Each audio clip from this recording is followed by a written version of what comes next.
you position your radio to 107.9 HD2 FM. Don't go anywhere because Portia's coming your way, and here comes the 1 p.m. stream. We have a lot of stories to get to on this stream here. We're streaming on Fox Local, of course, and on some of your favorite social media sites like TikTok and YouTube. Remember, this is a news conversation, so feel free to weigh into this conversation where you see fit. Let's go ahead and get to our first story this hour.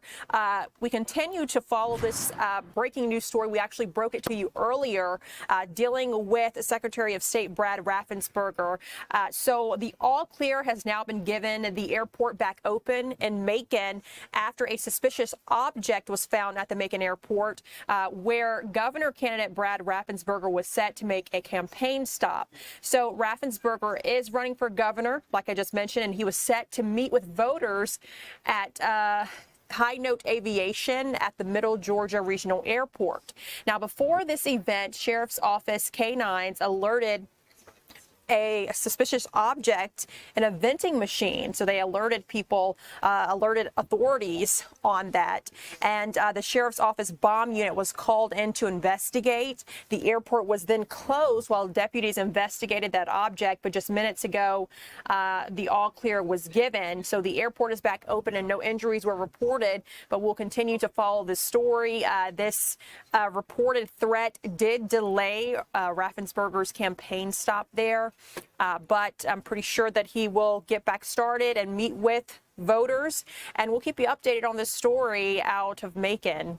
Moving forward now to this home, this house fire that you see on the screen, family without a home now after this home caught fire. This happened in Johns Creek, Georgia, and this happened late last night, forcing firefighters to battle intense flames and a partial roof collapse before bringing the blaze under control here. So Johns Creek firefighters were called to the home on Winding Bridge Way around 11:30 last night after reports of the fire started pouring in. And so when the crews arrived, they found heavy flames engulfing the home. Firefighters initially entered through the front door and encountered the fire spreading rapidly across the first floor and into the second floor and ceiling area. So officials say conditions worsened when parts of the ceiling began to cave in and the roof started collapsing, forcing those crews to evacuate the structure. Officials believe a family of 3 may have lived in that home, but no one was inside at the time of the fire and no injuries were reported. Investigators are still working to figure out what caused this fire. They say that that blaze may have originated in the garage area, but again, this investigation continues, and we'll update you as we learn more. This big trial, let's talk about this here involving Beyonce's stolen music. Okay, so the guy in this case, the man involved in this case, has pleaded guilty. That is Kelvin Evans, you see on your screen there. He was accused of stealing unreleased music belonging to Beyonce, and he avoided trial today by pleading guilty to the charges connected to this case, this theft happening in the Atlanta area.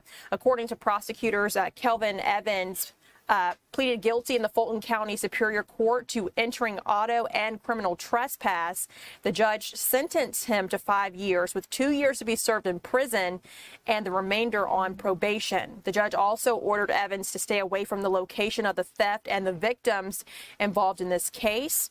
Investigators alleged that Evans stole 2 suitcases and several hard drives containing Beyonce's unreleased music from a car parked outside a building on Krog Street in Atlanta. And court testimony also revealed that Evans has a lengthy criminal history involving entering cars and entering auto convictions in Fulton, DeKalb, and Forsyth counties dating back more than 2 decades ago. Prosecutors say Evans was on parole at the time of this theft involving Beyonce's music. But again, he has pleaded guilty and he will serve 2 years in prison. The other 3 years he'll serve on probation. And that is Kelvin Evans there. He is at the center of this case. Moving forward, let's talk about what Fox 5 is working on today and bring in our assignment manager, Tanya Mendoza. She has a look at those stories. And this first one, we told you about earlier this morning, the shots that were fired at that Greyhound stop. But thankfully, Tanya, no one was well, 2 people were injured. No one died from the shooting. That's right. So there was an incident this morning around 6 a.m. on Forsyth Street over by the Greyhound station in Atlanta.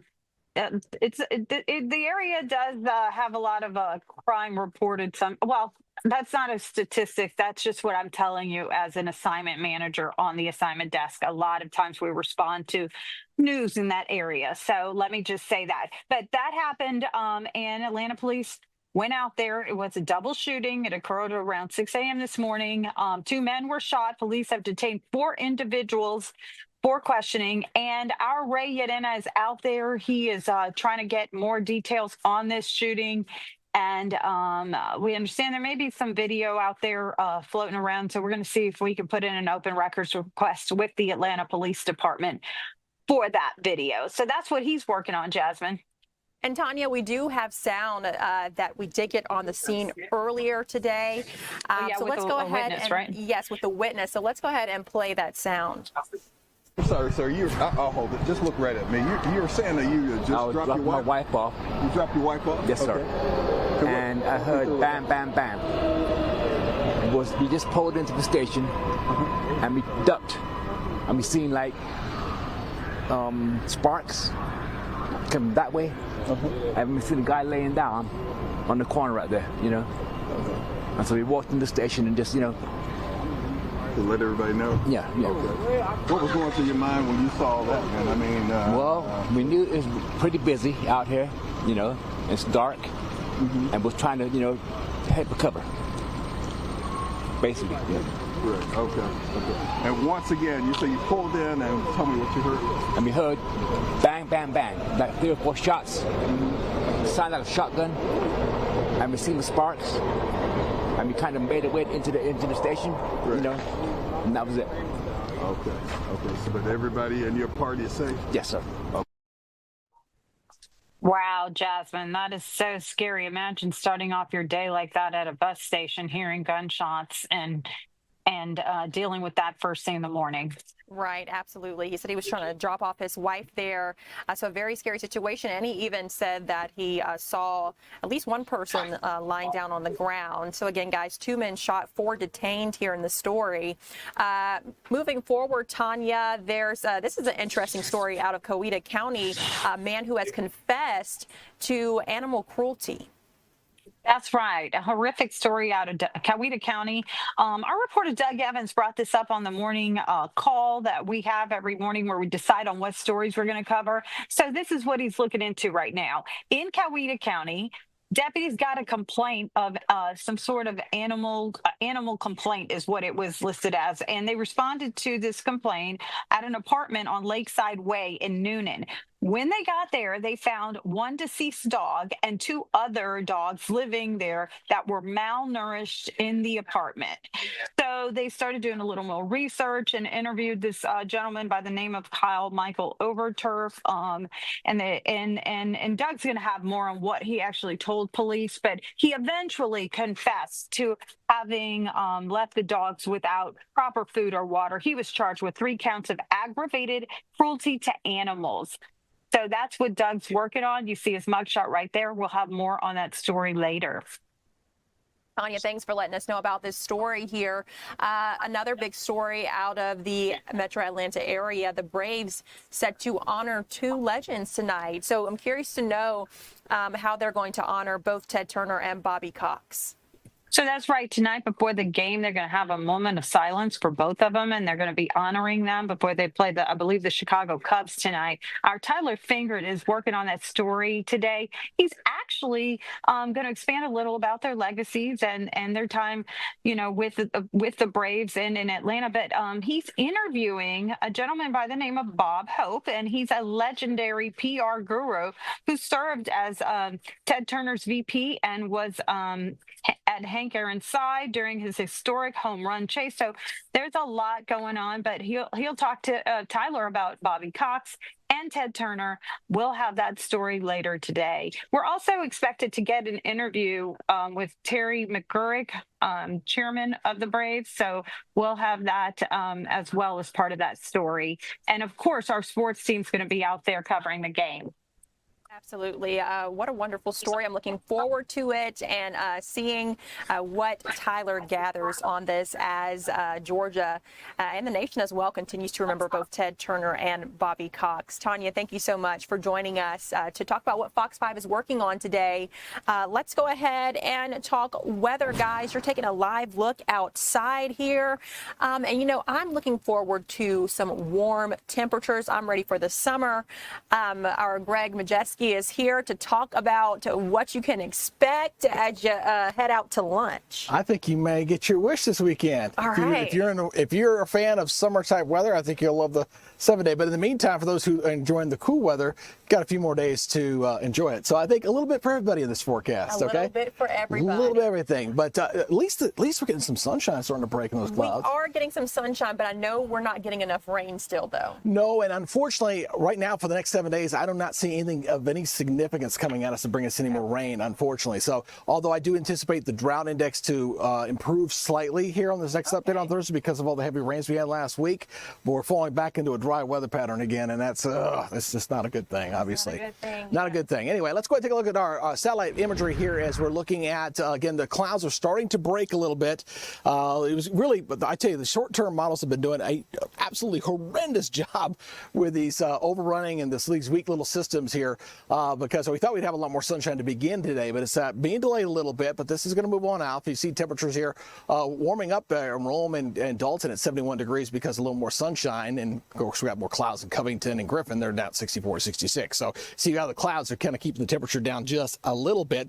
The other part of the equation today is the fact that we've got some very gusty winds. Look at the wind gusts here, up to 25 miles per hour there in Atlanta, 22 in Canton, 21 in Carrollton. So Mother Nature's got the ACs blasting full tilt today, and definitely very refreshing out there. So if you go to the Braves game tonight, you will not. It'll be very, very nice out there. Should be great for the folks going out there. We remember Ted Turner and Bobby Cox again for tonight. This game against the Cubbies. Again, radar is all clear except for some stuff down to the south. There's some stuff going down there toward Macon and Thomaston, and we don't have to worry about any rains up our way. We're going to continue to stay dry there, and temperatures here topping out into the 70s here for this afternoon. So looking very nice overall here for folks for today.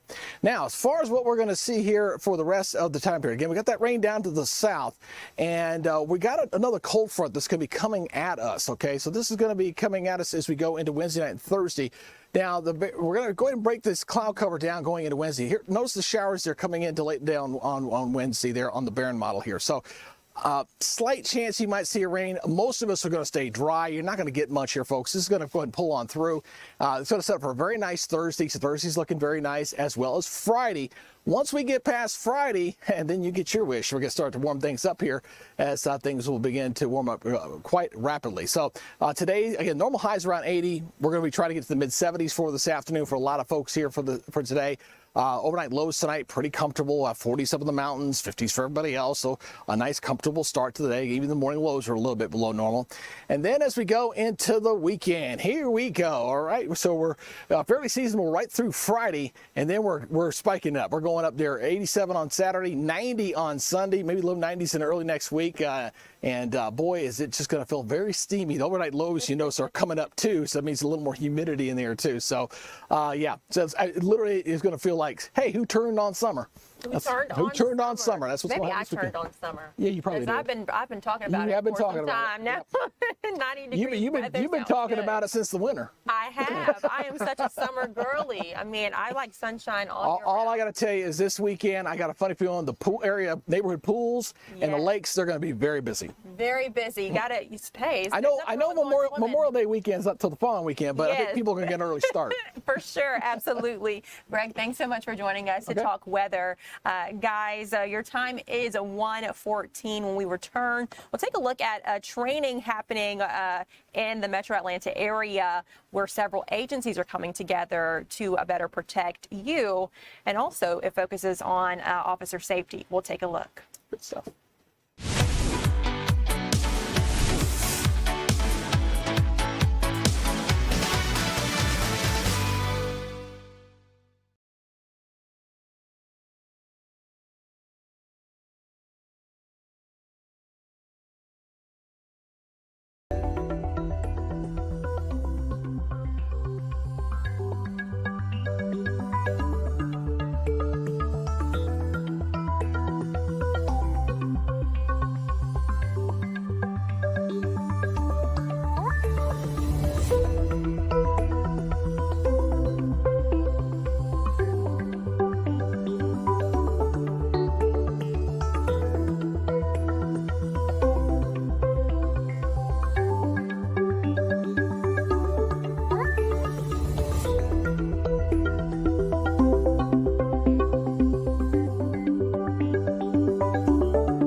Welcome back to Fox 5 News Live. I'm Jasmine Cornell. Your time is 1:16, and I'm your host for this 1 p.m. stream. Thanks for joining our news conversation. Let's talk about this training underway in Marietta. Police K-9 teams from across the metro Atlanta area are coming together in Marietta for this specialized training focused on officer safety and split-second decision-making. Our Maria Guzman has more on this story and how they're working to better protect officers and also you. We're inside Cobb County's Police Academy where this is taking place. And that is a training right there, as you can see, between canines and their handlers. And this is all being hosted by Spike's Canine Fund. And their purpose is to equip their handlers with the best techniques and skills for when they do need to deploy their canines. So right now we are in the beginning stages of this week's training. So this is like an evaluation to see how the dog is reacting to gunfire, different sorts of pressure like added people, and clearly this dog has no issues, so he's doing great. So a lot of the calls that they respond to, they can quickly turn into high-risk calls where there's a gunfight, loud noises, and if the dog's not properly trained for that, or if he's never seen that picture before, then there's a chance that the dog may run back to the vehicle, run away, or come off the bite if they're sent to apprehend someone, which then puts the handler, the officers at risk, and it can even risk the suspect as well. So this is really to help everyone be safer on the scene. Some of the other things that they'll be seeing this week are, being lifted up and rappelled down. A lot of dogs haven't experienced that, or even being carried on the handler's shoulder comes in really handy when they're, they have to get them over a fence or up on a rooftop or something. So they'll see that. They'll see, some water added, going in and into a car to apprehend a suspect. A lot of them have never done that before. So they're going to be exposed to a lot of different things that they could come across on a high-risk call. And this training specifically is great because this instructor does a phenomenal job in learning what every dog needs, getting him that exact training.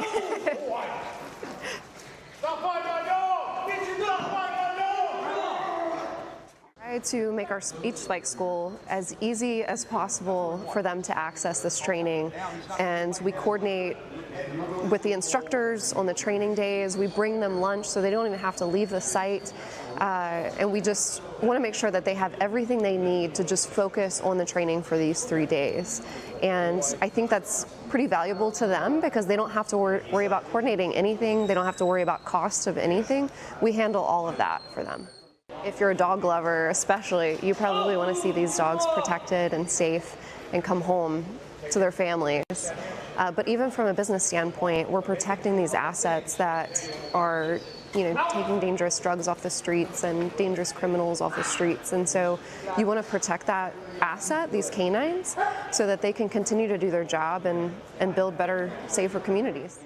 And Spike Canine Fund does this type of training across the country, not only here in Georgia, and they have trained around 3,000 canines nationwide. All the way from Cobb County, I'm Maria Guzman. Maria, thanks so much for sharing this story with us. Our next one deals with the class of 2026. I know people are getting ready to graduate and walk across that stage. It's such an exciting time, and this is one of the biggest celebrations of the year at KIPP Atlanta.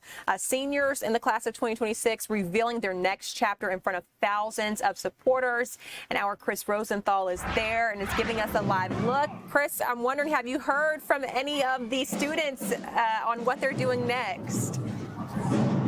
Oh, yeah, absolutely. About 200 of them here today announcing their next steps. They call this the Reveal the Shield event. You can actually hear the band behind me, so that's why I'm speaking up a little bit here. It's a big festive event, high energy event with a band, with the cheerleaders. But really, the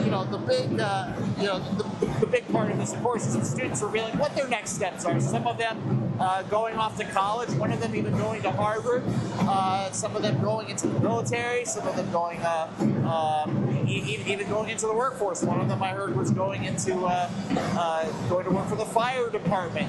But again, about 200 students here. What's really impressive to me is the scholarship numbers here. About almost $29 million worth in scholarships for this class here. Just really impressive and fun to see them with their families out here, their families cheering them on and their friends. But I spoke a little earlier today with the principal and also with one of those students about this event and what this all means. Let's take a listen. It's important to celebrate because these are our youth, right? And if we think about media and news and how our youth is portrayed, it's positive moments like this that make them feel larger than life, to let them know that it matters that they were born, it matters that they have a purpose in life and they're able to find that purpose in life. And KIPP Atlanta Collegiate is their tribe, is their home, and they can have fulfillment in that place. So it's moments like this, because we pushed them so much since 9th grade, where it becomes full circle, where they feel celebrated and they feel like all of the hard work was worthwhile. So today I'll be revealing that I'm attending Harvard University in the fall. I'm super excited. Wow, and what will you be studying? What do you want to do? I'll be studying statistics with a concentration in data science and government. So I want to pursue a career within data science. Hopefully I'll be working for the government. I want to be able to bring real human voice into numbers together. Is that something that you determined you wanted to do while here at KIPP? Yeah, I definitely determined it while I was here at KIPP because I've been exposed to so many things with our college and career services, whether that be data scientists, computer scientists, cybersecurity. I've been able to go and talk to all different types of professionals, and that helped me to develop my ultimate decision to pursue data science. Yeah, I think a bright future ahead for Brooke Smith there and all the students here. Again, just it's going to be a really high energy event here at the Georgia State Convocation Center in Atlanta today for this KIPP Atlanta Collegiate Reveal the Shield event. Back to you. Chris, thanks so much for joining us to talk about this. What a fun event. I really enjoyed hearing from that student, Brooke, there. And, I just wish all these students the best as they embark on their new journeys. Thank you so much, Chris, for joining us to talk about this event. And moving forward, guys, the Dutton family saga continues with the new Paramount Plus series, Dutton Ranch. It's starring Kelly Riley and Cole Hauser as Beth and Rip, this time taking action from Montana to Texas. Also starring in this project, if you know about it, is Natalie Lynn Lind, who audiences may also remember from The Gifted, which filmed right here in the city of Atlanta. So she spoke to Good Day Atlanta's Elise Edie this morning. Let's take a listen. Good morning. Good morning. Oh my gosh, it feels so good to be cyberly in Atlanta again. Right. I love Atlanta. I know, and we're going to talk about that. So save that thought for us. But we have to know, this is like a highly anticipated project for fans of the Yellowstone franchise. What can fans expect, Natalie, from Dutton Ranch? I think that fans who were just obsessed with the first show, like me, this is a new chapter, so it's a different story, and I think that whatever fans are expecting, it's going to be different. And there's an entirely new cast. We are coming, new family, new storyline, and I'm just really excited for people to see it. Yes. Okay, so some familiar faces and names. Beth and Rip, they're iconic characters, of course. How does moving the story to Texas, though, really change the dynamic of what we'll see? For the original show, Montana was a main character, and the land, everything played into it, and Texas just has an entirely different feel. There's a fiery energy to it, and you can feel the heat through the screen. And working in Texas was so incredible, but yeah, I think that people are really going to like this version. Let's talk about you. Tell me about your character in Dutton Ranch. I am playing Oriana Jackson. She is definitely fiery. She's not afraid to say what everybody else is thinking. And she comes in and raises some problems within the Dutton family. Oh, we're intrigued. Okay, raises some problems. We'll leave it at that. We'll get to find out more soon. Very cool. So, you know, you're no stranger to working in the industry. We talked about The Gifted, which filmed here in Atlanta. You've done some horror projects as well. But what was it about this project that stood out to you?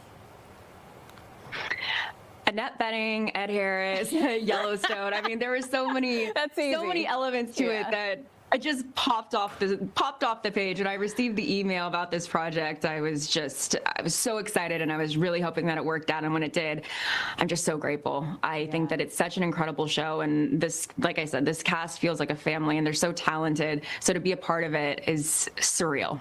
Very cool. Okay, we talked about The Gifted. You know, it filmed here in Atlanta. You've actually been here to Fox 5 Atlanta, which is pretty awesome. I understand you have some swag from Fox 5 Atlanta. But tell me tell me about your time in Atlanta. Hopefully you've got good memories from here, Natalie.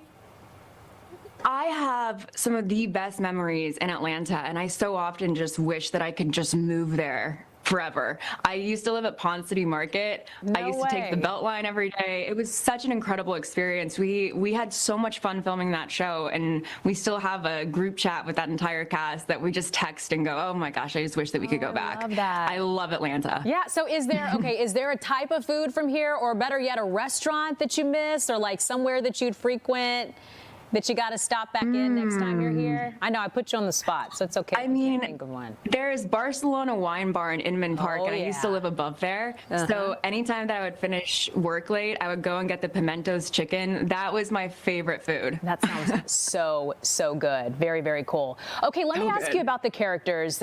You know, Beth, we know them as Beth and Rip, but I'm scrolling back here. Kelly Riley and Cole Hauser.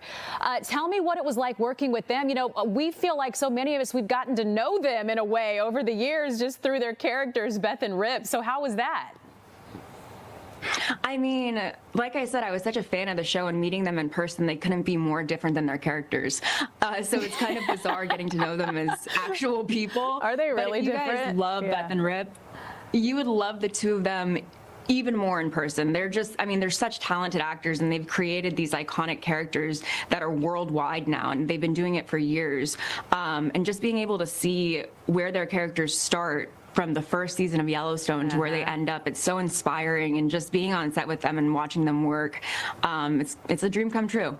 Yeah. Okay. So I know you can't give us any spoilers. The show hasn't premiered just yet. But what do you think that fans are? I know. But what do you think fans are going to be talking about? What can you give us that you think might be something that gets talked about by folks after the fact, if you can? Okay. I'm not trying to do any spoilers, but I think that the show is going to feel very different. You have Annette that comes in as kind of this powerhouse, and she's a boss, and it's really cool to see a female character that is in charge of this entire ranch and estate. And I think that the different dynamics within this show, you're going to see this female power that comes from Annette and Kelly, and I think that there's just a lot of tension, and every episode is so exciting. For me, I have PTSD filming this show because I used to have to wait every week for a new episode of Yellowstone to come out, and having to wait every week for a new script to come out was even worse. So I think that fans are really going to love it for many reasons.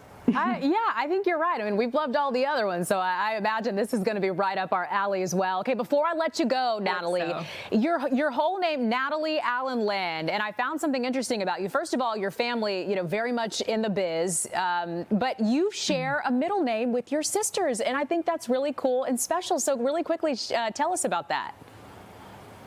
Yeah, so Allen was my grandpa's name, and so we're all Allen Lynns, and my mom's actually Barbara Allen Woods, and she gets jealous because we don't share the same last name.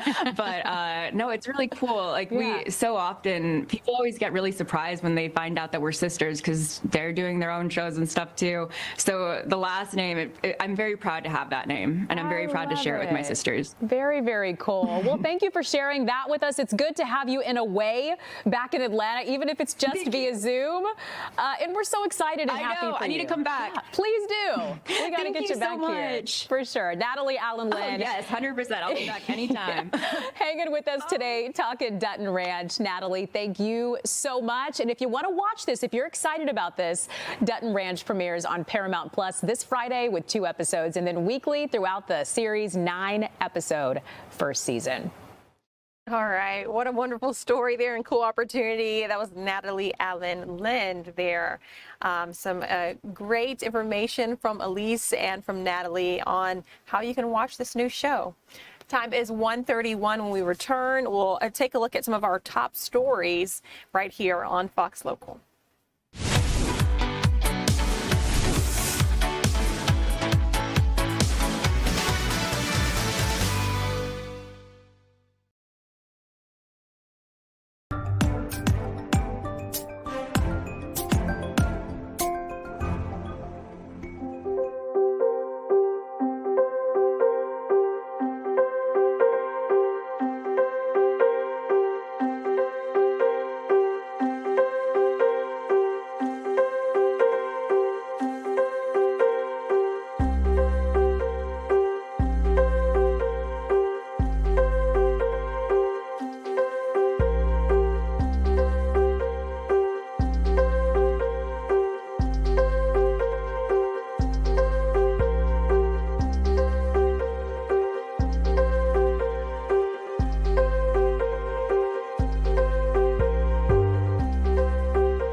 Welcome back to Fox 5 News Live. I'm Jasmine Cornell. Thanks for joining our news conversation. If you've gone to the gas station, you may have noticed that the prices have gone down just a little bit. So drivers right here in Georgia are seeing some relief at the pump as gas prices continue to decline, while federal officials consider additional measures aimed at lowering fuel costs even further. So according to AAA, the average price for a gallon of regular gas in the state of Georgia fell by 2 cents from the previous day to about $4.01 per gallon, roughly 10 cents lower than a week ago.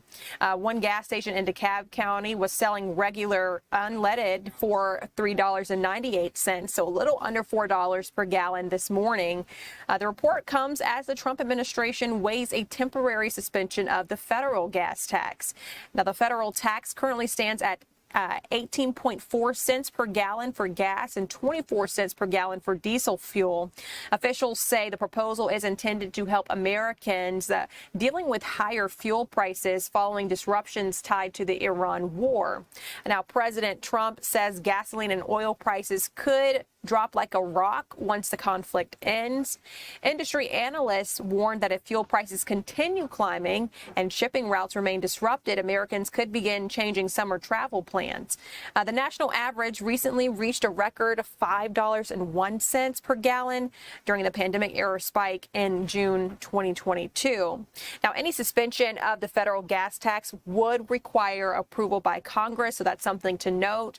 And back here in Georgia, we know that Governor Brian Governor Kemp suspended the state gas tax about 2 months ago, saving drivers about 33 cents per gallon on gas and 37 cents for diesel. However, that suspension is scheduled to end soon on May 19th, and the governor has not said if he will suspend the gas tax again. But of course, we'll update you if he does and if President Trump pauses the federal gas tax. A Georgia Senate committee has subpoenaed Stacey Abrams, and there she is on your screen. Also, the leaders of the New Georgia Project have also been subpoenaed to appear before lawmakers on Friday morning at the state capitol. This is according to Fox News. The subpoenas are connected to findings by the Georgia State Ethics Commission that the New Georgia Project and its affiliated action fund violated campaign finance laws during the 2018 election cycle. Now, earlier this year, the groups reportedly admitted to 16 violations, and they agreed to pay a $300,000 fine, which is the largest campaign finance penalty in Georgia's history. The New Georgia Project dissolved in 2025 because of mounting financial and legal troubles. Now, Stacey Abrams responded in a statement to all of this, saying, quote, "Let me be clear from the start. They know I have done nothing wrong, but this is not a search for truth. It is a desperate distraction from the ongoing erosion of democracy at the hands of partisan state leaders," end quote. And we also have a statement from Republican State Senator Greg Dolezal. He says, quote, "Georgia law requires transparency and accountability in our elections." Again, the Georgia Senate has subpoenaed Stacey Abrams and leaders of the New Georgia Project to appear before lawmakers this Friday morning at the state capitol. And the redistricting fight continues nationwide here. We know that several lawmakers have been speaking out about this, and even voters. And there's new twists and turns here in this battle ahead of the midterm elections. Democrats and Republicans are in this tight battle over the future of the House. Now, majority control hangs in balance as multiple states undergo redistricting efforts to create more red and more blue states ahead of the midterm elections. Virginia's redistricting fight heading to the Supreme Court after Democrats filed an emergency appeal yesterday, asking the court to let them use a new congressional map that would benefit Democrats after it was struck down just last week. And in Alabama, the Supreme Court has granted the state's request to use a new congressional map that would potentially get rid of 2 predominantly black congressional districts. Critics say redrawing those could potentially weaken minority voting power in the counties there in Alabama. And in Tennessee, Republicans approved a new map that threatens the state's sole Democratic county, splitting it into 3 Republican-leaning districts. House Minority Leader Hakeem Jeffries says Democrats are planning to meet this Thursday about a redistricting strategy of their very own. And also, Georgia Senator Raphael Warnock, you see him there on your screen, is calling on Congress to end gerrymandering, speaking out against these redistricting efforts here made by GOP. He spoke in Savannah yesterday. Let's take a quick listen. So let's be very clear. Last week marked a devastating day in the history of our country and a massive step backwards in American democracy. And the impact of that massive step backwards will be felt by all Americans. I'm here because I'm worried about all Americans. I promised that I would fight for all Georgians. And this is an assault on the ability of ordinary people to be heard.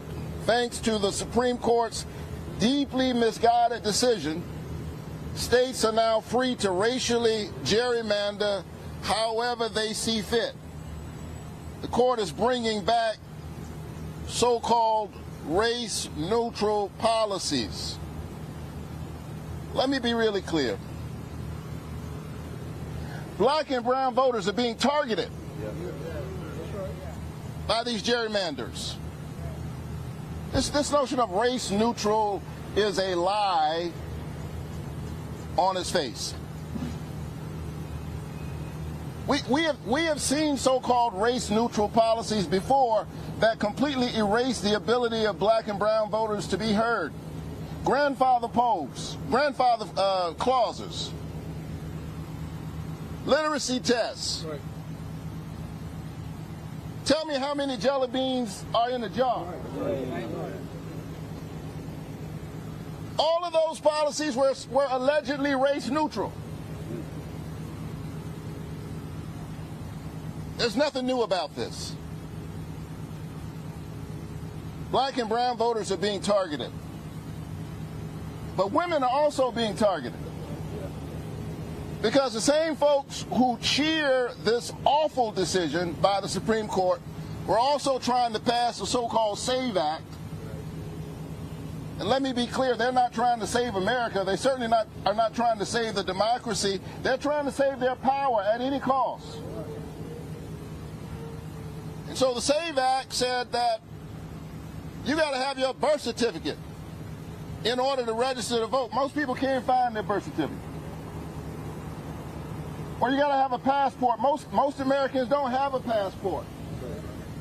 And if you're a woman and your name is different from the name that's on your birth certificate, you got to find your birth certificate, then find your marriage certificate, which you may not be able to find, may not want to find, I don't know. And then go get an affidavit. You got to show up, you got to jump through all of these hoops just to vote.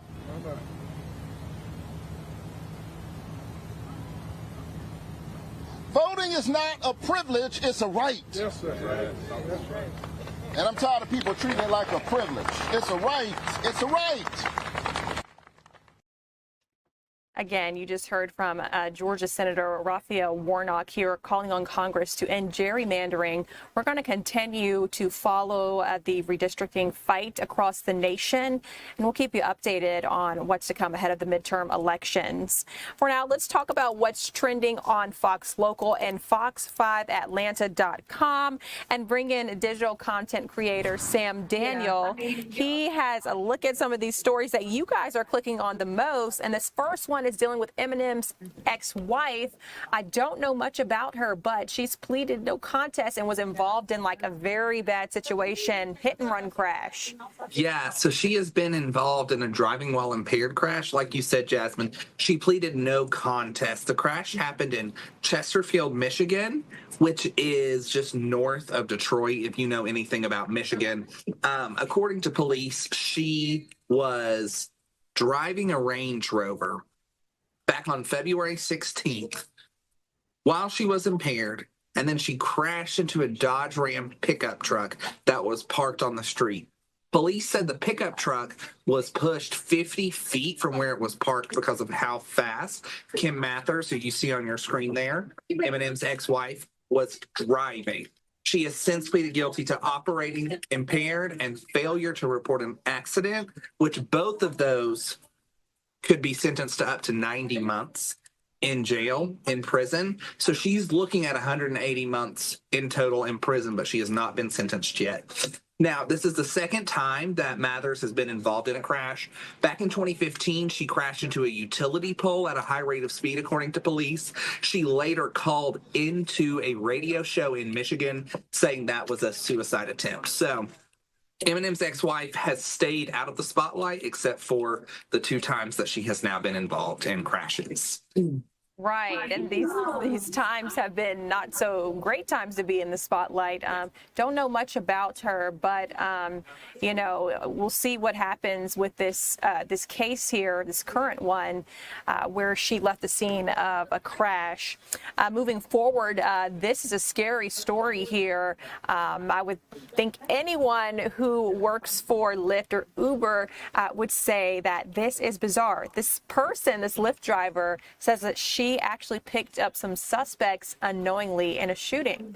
Yeah, and now let me preface this by saying it's people she believes are the suspects. Police have not confirmed they are linked to this crime or anything, but this is actually the first story, Jasmine, that I clicked on this morning when I woke up. This Lyft driver does say that she was driving and she picked up what she believes are 2 people who were involved in a shooting. The shooting happened yesterday around 7:30 p.m. in the 300 block of Sawtell Avenue. That's in the southeast part of Atlanta. A 30-year-old was shot there, but he's expected to drive. Now, Lyft driver Darylyn I'm hoping I'm saying this last name right. Muriel claims she picked up a woman on Sawtell Avenue. But the woman said, hey, I need you to wait for my brothers as well. So she waited, but then she saw two men in masks running toward her, she told us. And she tried to drive away, but the woman said, no, you need to wait. They're getting in the car with us. She saw the woman in the middle of the street and felt like something was wrong. So let's listen to what she had to say after that. Behind me, and I see two guys running up, and I'm like, oh, I'm pulling away because I'm like, oh, I don't like how this feel. I don't like how this look. They had masks on, so I'm pulling away from them as they're running up to the car. She was like, wait, don't leave my brothers. And I'm like, oh, okay, well, at this point, I'm not knowing if I should leave this or not because I'm not knowing what's going on. I'm just here to pick up some people. It's just absolutely crazy. So Marielle said she drove away with them, but in the chaos, she ended up crashing her car. And according to her, she was told by the two men in the car that they had shot a man who was giving them a tattoo and was chasing them. Now, we can say that the shooting did happen at or near a tattoo shop, but like I said, Jasmine, police have not linked this Lyft driver to that crime and the men she says committed it. However, we do have reporter Annie Mapp. She is working on the story. She's working to learn more, and we will have more coming up in the later streams and at 4, 5, and 6. Sam, what a crazy story here, and just scary times because, you know, you're just doing your job and then these people come into the car and they say that they're running and kind of acting frantically, and they say that they also shot somebody. So that is pretty scary here. We'll see what Annie Mapp is able to get on the story. Let's talk about this next story. It's very sad here. This 20-year-old mysteriously disappeared after shopping at Target. Yeah, so we first brought you this story yesterday, but we've gotten some new information since. It's a family out in East Point. They are looking for their loved one, Derek Samuel. He's 20 years old. He was last seen at the Target in Camp Creek Marketplace on April 29th. His family said he went to the store with two friends, but then suddenly disappeared, and he's had no contact with his family since that day at April 29th. Now, this is where it takes a little bit of an odd spin.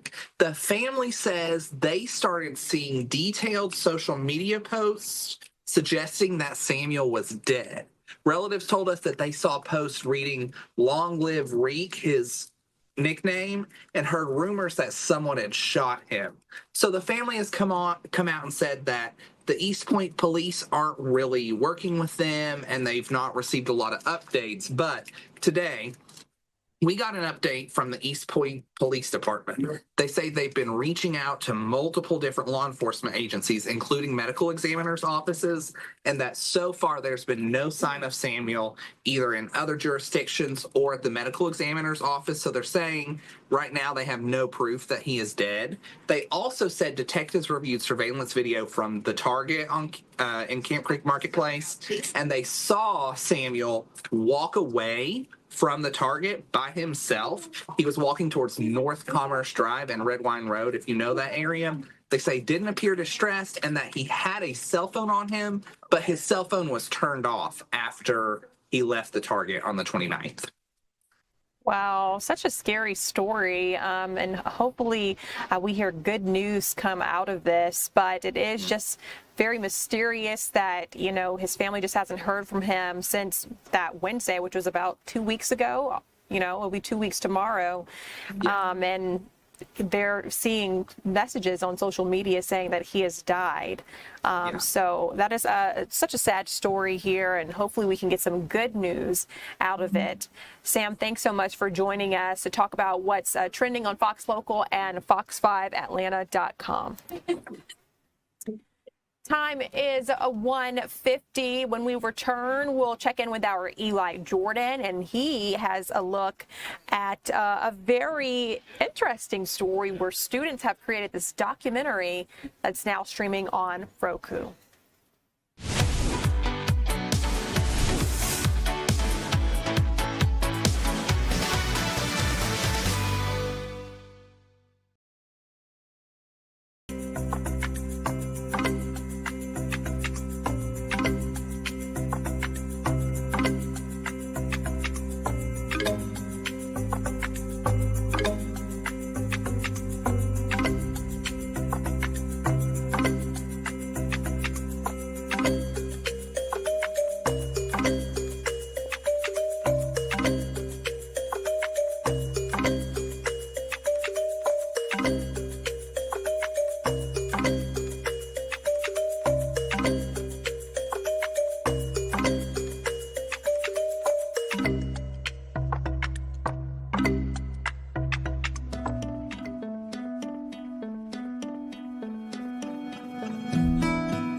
Welcome back to Fox 5 News Live. Students at Carver STEAM Academy are getting a taste of the big screen after producing a mini documentary, and it's now streaming on Roku. What an exciting time for these students. Let's get out to our Eli Jordan, who has been able to speak to some of these students. And Eli, you have more on how this all started. Let's talk about it. Hey, good afternoon, Jasmine. Yeah, here at the Carver Academy, STEAM Academy in the Lakewood neighborhood, just south of downtown in Atlanta. They have an audio, video, technology, and film class here, and it's really cool because they got their learning in color, a documentary about a teacher here at the school and the school itself. Is on Roku streaming. They didn't even ask for that, but all of a sudden, they got national attention with the streaming. And I am with their instructor, who is cool because he works in video and work, and we do the same thing, man. Kareem. All right, let me get your last name. Sabor Kareem Kinsey, I apologize. No problem. I always get my names mixed up. No Sabor Kareem Kinsey, thanks for joining us, your instructor. So tell me, how proud are you guys? I mean, how proud are you yourself for all this? I mean, it's pretty cool. Man, I'm super excited, not just for my students, but yes, for myself. It just shows that what I'm teaching them in class, they're able to take it and produce productions that are Roku worthy. So definitely proud of them. So tell me about this real quick, about the documentary. What's it about, and how did you guys get it on there? Sure. So we partnered with a nonprofit, Fresh Films, and within their yearly plan, we do a number of different challenges, which one was a documentary for a change maker. And our change maker was Ms. Carol Bowman, who is the CEO of Learning in Color. The way we chose her is just by looking around the school, seeing who had a major impact on Carver STEAM Academy. When I first started working here, the walls are very bland, no life to them. She came in and over a period of probably about a year or two, she transformed just the entire feeling and vibrations of this school. Yeah, I noticed that when I was walking through here. And then you guys chose a good choice of subject matter. And so, I guess with Fresh Films helping out and everything, I mean, how did Roku find it? Do you know how all that happened? Well, so with Fresh Films, we submit our documentaries, and then it's chosen out of the number of different programs that they have throughout the U.S. So ours was chosen over a number of the different programs to be showcased on the show on the Roku Changemaker series. How big of a deal do you think it was for your class? I mean, to actually see gratification like that, just being streaming, picked up, and all that. I mean, it really had to boost their enthusiasm. Yes, it's huge. It's one thing to see your work on your TV monitor here in the classroom, but when you can see it on a national level where others can view it nationwide, that's definitely that's a huge win. And this isn't a trade school or anything, but this is definitely a craft that you're teaching right here. Yes. In this class. And there's something about if kids can find a good craft that they really enjoy, you don't have to really worry about the 4-year college degree, get debt and all that. I mean, this is very important. I mean, they seem excited about the subject matter. I mean, have you seen interest in peaks and the eyes light up as you teach this? Definitely. I feel like this course gives students another opportunity to look outside of your typical education and find different ways to find career paths. So whether it's in audio production, film production, makeup, they find different career avenues in which they can make a living. So you guys are doing a little bit of rehearsal of a little short film you guys are working on, right? Correct. What's it about? So this short film, can't give it all away because it is a competition. Right. But it is through Fresh Films. We're going to be submitting 2. And this one, we have a little green screen magic that we're going to make come alive. Gotcha. So they are going over their lines so that we can go ahead and shoot and begin to edit. Well, awesome. Well, Savor Kareem Kinsey, thank you so much, instructor here at the Carver STEAM Academy, and the kids here, the class should be very proud of themselves, making documentaries and also getting picked up by Roku, but just continuing to make several different, subject matters, documentaries, short films, things like that. It's just, adds and adds to the confidence and skills that these kids are learning. Jasmine, I'll kick it back to you. All right, Eli, thanks so much for joining us and showing us this, and thank you all for joining our stream. Our news continues at 2.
Welcome in, everyone. I'm Ariel Onstadt. Thanks so much for being here on your Tuesday afternoon. We've got a lot of news to get to. Want to get to the latest as to a $1 trillion budget request as it relates to our Pentagon, asking Congress for that.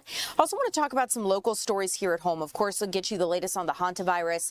But first, let's start actually with this story we continue to follow out of Henry County. Right now, police are searching for this victim who they believe is the victim of assault, and they want you to take a look at her picture. They're asking for the public's help. They say that this happened in Ellenwood, and ultimately they believe she was assaulted on April 30th. They say she was attacked by an unknown man and left hurt by Anvil Block Road in Henry County. They're asking anyone with any information to contact detectives immediately. Ultimately, they believe this happened after 3 a.m. April 30th, and the victim was taken to the hospital for treatment and later released. But detectives say several attempts to locate her afterward have been unsuccessful. So if you know who she is, give police a call. But we're also following this story here a little closer to our newsroom, in the sense of we're trying to figure out how and why 2 men were shot near a bus station downtown. Our Ray Urena has been trying to get more answers on this one. Ray, it's great to see you. What are you learning?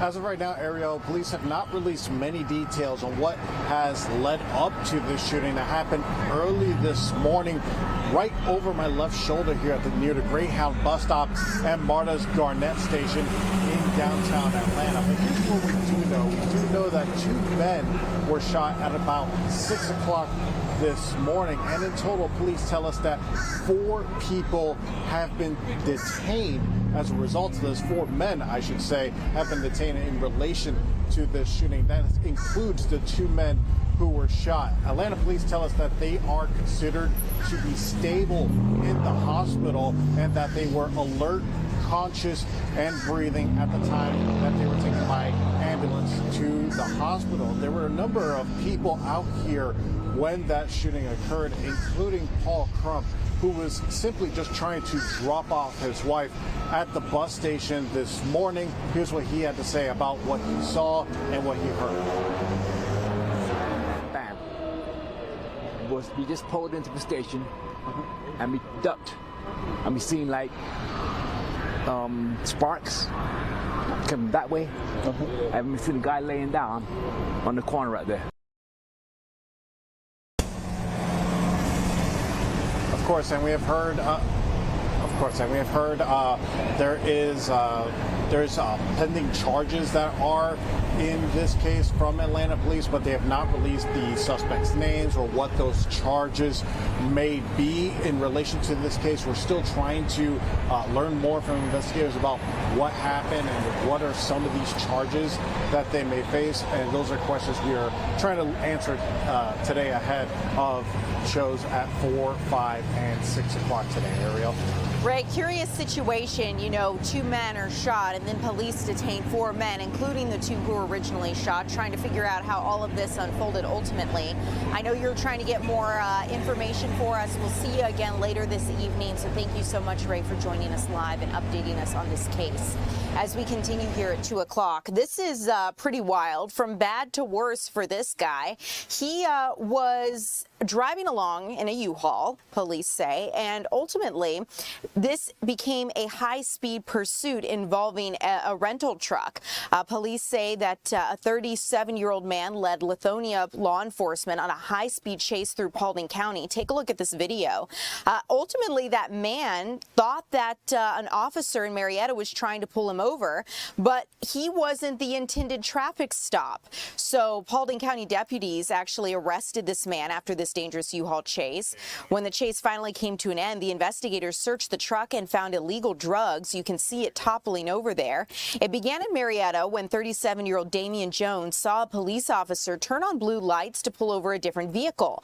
Jones was driving a U-Haul and believed he was the target and took off. Paulding County deputies spotted the truck barreling through construction zones and running red lights around noon Wednesday after receiving a warning from Cobb County law enforcement. So this unfolded last week.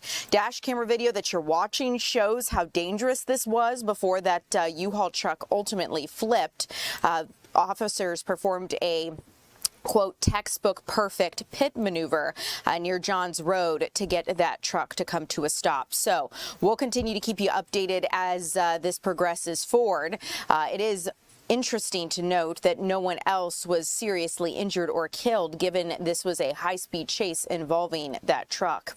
A man has also pled guilty as it relates to the theft of Beyoncé's music when she came here to Atlanta to tour for her Cowboy Carter tour last year. That man is Kelvin Evans, and he has admitted to entering auto and criminal trespass charges filed in that 2025 theft. Ultimately, investigators say that he stole 2 suitcases and several hard drives containing unreleased music from a vehicle parked outside of a building on Krog Street here in Atlanta. During Tuesday's plea hearing, prosecutors detailed surveillance video they say showed Evans driving a red Hyundai into the parking lot on Krog Street, backing into a spot next to a Jeep Wagoneer. And prosecutors say that Evans then looked into that SUV before removing black suitcases from the vehicle and carried the bags into an apartment building connected to his sister. Police further say investigators were able to track that stolen property because a MacBook Air and MacBook Pro were left inside one of the suitcases, and they were able to trace those devices to multiple Atlanta locations that were connected to Kelvin Evans before that signal disappeared. The stolen suitcases were never seen again, prosecutors told the court. Prosecutors also say Evans referred to himself during an interview as the, quote, king thief of Atlanta. Court testimony revealed he had a lengthy criminal history of entering auto convictions here in Fulton, DeKalb, and Forsyth counties for more than 2 decades. Just happens to be that one of the cars he entered was Beyonce's, or at least one connected to her via her music. Also, this is a headache you guys should be aware of. We talked a lot yesterday about this, and the week before, how we were going to see these closures on I-285 West over the weekend for this construction. It has now been rescheduled for this weekend. That work that was supposed to happen Mother's Day weekend is now going to happen again this weekend. I-285 on the west side completely shut down between the MLK Jr. Drive and Cascade Road exits. Even if you don't travel on I-285, GDOT says the spillover traffic and detours could create a ripple effect to other major interstates. And so this is just something really to keep in mind. That closure starts Friday night and lasts until 5 o'clock Monday morning. So we'll continue to keep you updated as we near this. If anything changes, we'll let you know right here on Fox Local. But let's continue with a story we're following closely involving an update regarding police trying to find the gunman they believe responsible for a shooting that sent a man to the hospital. The 30-year-old was shot outside of a home on Sawtell Avenue in southeast Atlanta, and our Annie Mapp joins us live now to discuss where this case stands. Annie, what are you learning? I understand a rideshare driver might have gotten caught up in all of this. It's definitely a pretty chaotic case, Ariel. Hey, good afternoon. We're here outside of Grady Hospital. This is where that 30-year-old man who was allegedly shot last night on Sawtell Avenue is believed to be due to suffering from different gunshot wounds. Again, from Atlanta police, we know that that shooting happened Monday night around 7 o'clock. We spoke to neighbors who were out there earlier who say there were several people who were outside of a home along that street in the 300 block. And the victim in this case was allegedly on a scooter when he was approached by 2 gunmen who just started firing several shots. There were other people outside at the time that this was all happening. Again, this neighbor just described how scary of a situation it was. He did say he saw the victim actually get shot and then run to go inside of the home. But as of now, it's unknown why he was shot in the first place or who shot him. Take a listen at what that neighbor said. I ain't think no more about it until I heard the first shot. And then when you heard the first shot, it was non-stop. And then the guy went down, but he jumped back up and ran back across to the house, and they were just still pop, pop, pop, pop, pop, pop. Like they didn't even know how to stop shooting it going. Bullets just going everywhere. But I'm glad they were right here and not back further, because someone could have hit the house. So apparently after these 2 masked gunmen finished unloading the clip out of their weapons. They end up allegedly getting into a Lyft ride. Apparently someone had called a Lyft. A Lyft driver that we interviewed last night says she had a call on Sawtell Avenue to pick a woman up. She says the woman gets into the car and says, "Hold up, my two brothers are on their way." And then the driver describes, two masked men approaching the car and then getting inside and confessing to her that they had just shot a person who gave them a tattoo. So there's still a lot of unanswered questions, a lot of unanswered questions, I should say, that Lyft driver ended up getting into a crash amidst all of the chaos, and those people who were riding in the car ended up taking off. So it's unknown who those folks are or why the shooting took place. We're still working to find that out, Ariel. Annie, a lot of chaotic details indeed. I have so many questions, and I know you're trying to get answers to everything that's unfolding. I can only imagine how that Lyft driver must have felt. Driving can come with its own set of risks, but then to imagine you see masked people getting inside of your car and you're like, hold up, what is this? And then for them to allegedly tell her, as she told police, that they confessed to a crime. It's crazy. Yeah, a very scary situation that she described. I mean, so scary to the point that her nerves were so bad that she ends up crashing into another vehicle and just damaging her car. So she ended up being at the scene for several hours, not even wanting to, she's just out doing her job and ends up getting in this situation. Again, police haven't released any details on whether they are questioning someone. At this point, we were able to speak to someone who was at the home that was being shot up earlier today, and they told us that the victim in this case is doing much better this afternoon than they were last night. Annie, thanks so much for the update. I know we'll see you again later this evening as you try to find new details on this story. So we'll stay tuned to you for potentially another update here coming up. So thank you so much. As we continue, you guys, I want to let you know that Stacey Abrams has been subpoenaed for alleged campaign finance violations. Ultimately, the Georgia Senate wants her to come before the lawmakers this Friday, and it would be her as well as leaders of the New Georgia Project. They want her and those leaders to appear Friday at the state capitol, and these subpoenas ultimately stem from campaign finance violations tied to the 2018 election cycle. Earlier this year, the groups reportedly admitted to 16 campaign violations and agreed to pay a $300,000 fine, the largest campaign finance penalty in Georgia history.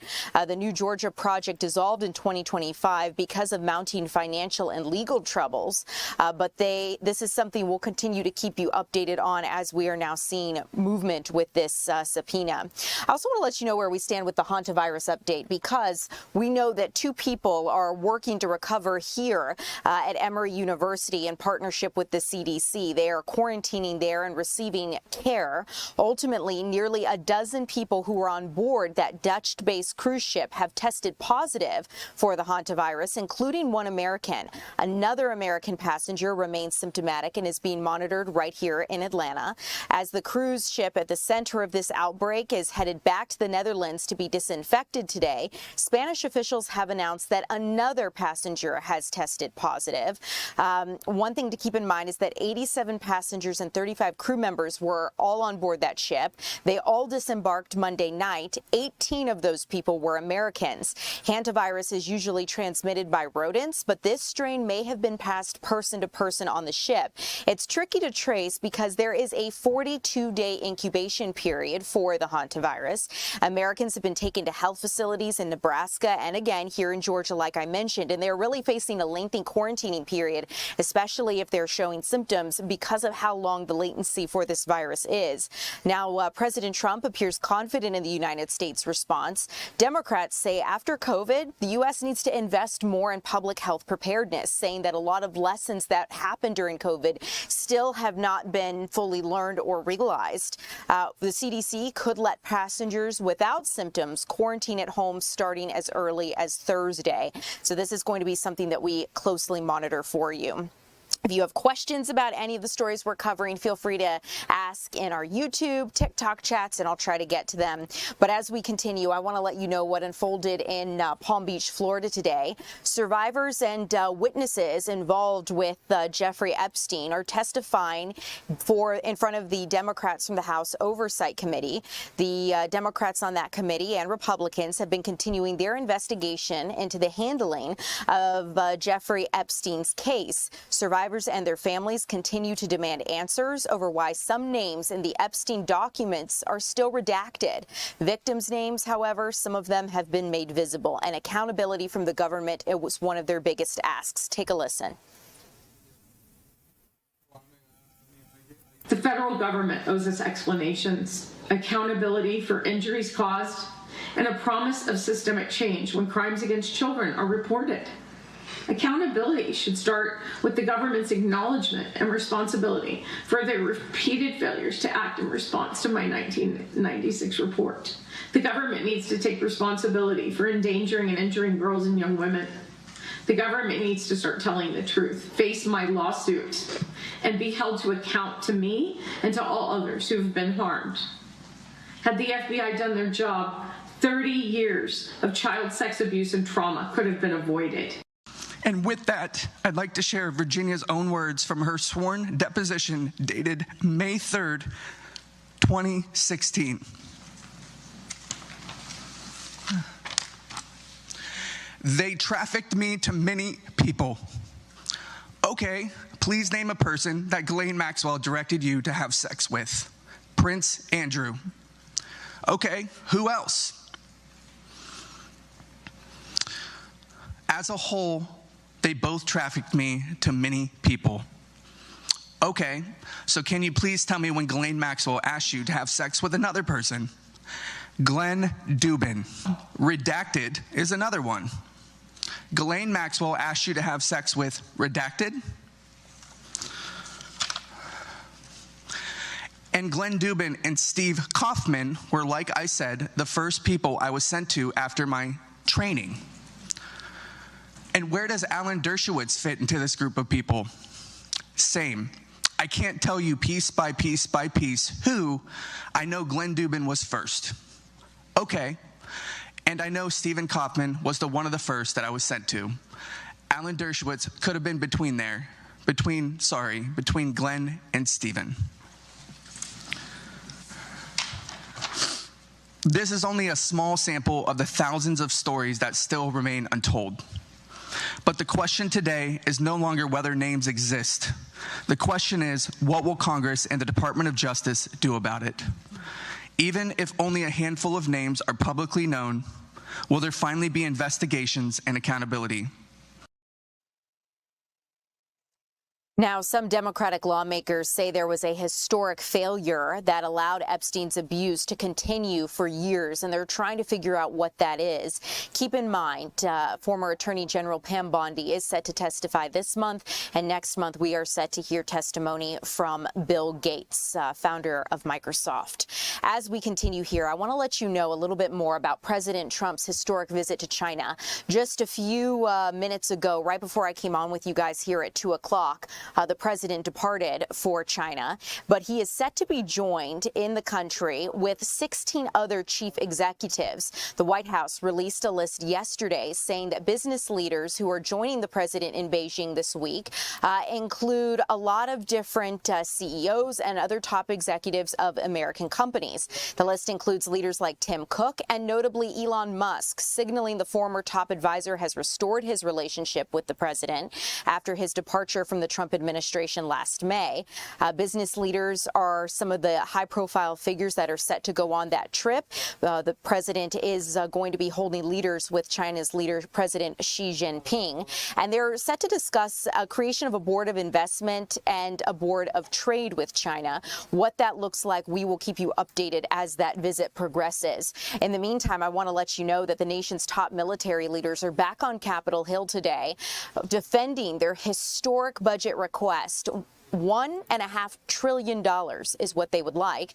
It's a $500 billion increase that comes while the war with Iran remains in limbo, and that war has cost at least $29 billion so far. Americans are really getting proof in the latest inflation data that their wallets are taking a hit, and we've seen just the start of the testimony back and forth between lawmakers and Pete Hegseth today was a bit tense. A lot of lawmakers asking about whether or not this budget is justified, also asking for more oversight and transparency in some of the line items of the budget.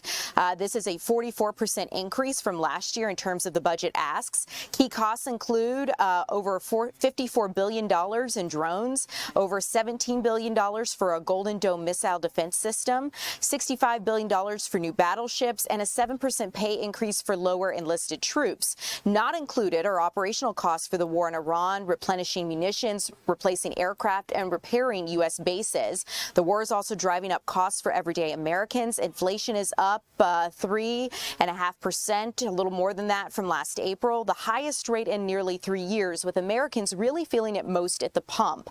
All of this is top of mind for President Trump as he has left today for his meeting with China's leader, who may need to take a larger diplomatic role in ending the war. So this is something we're going to continue to follow closely.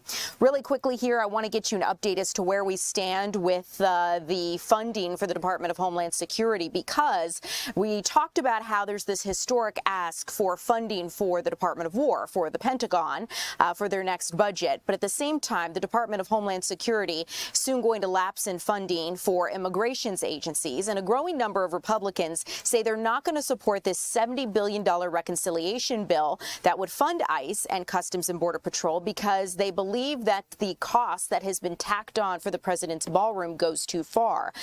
This funding fight has been heating up on Capitol Hill, and Republicans in the House and Senate say that they're having trouble finding a consensus to fund both ICE and CPB.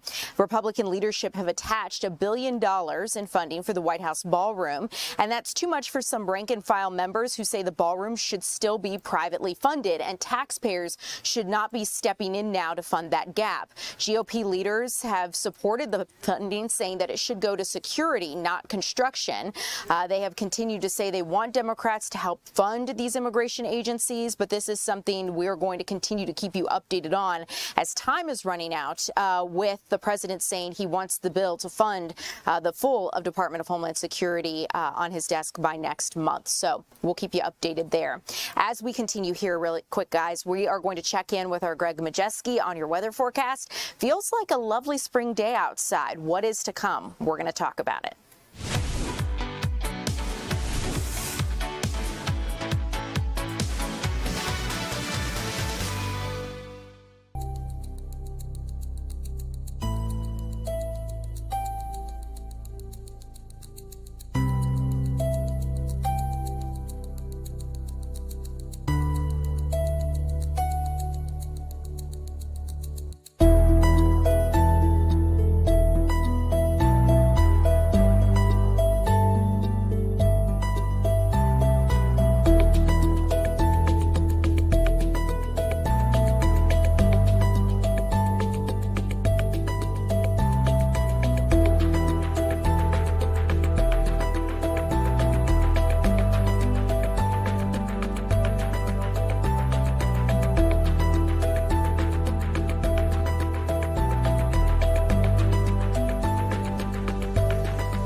Welcome in, you guys. I am Ariel Onstadt here with meteorologist Greg Majeski. So, Greg, I hear we're about to flip a switch. So, if you're enjoying this cool weather we have today, enjoy it while it lasts.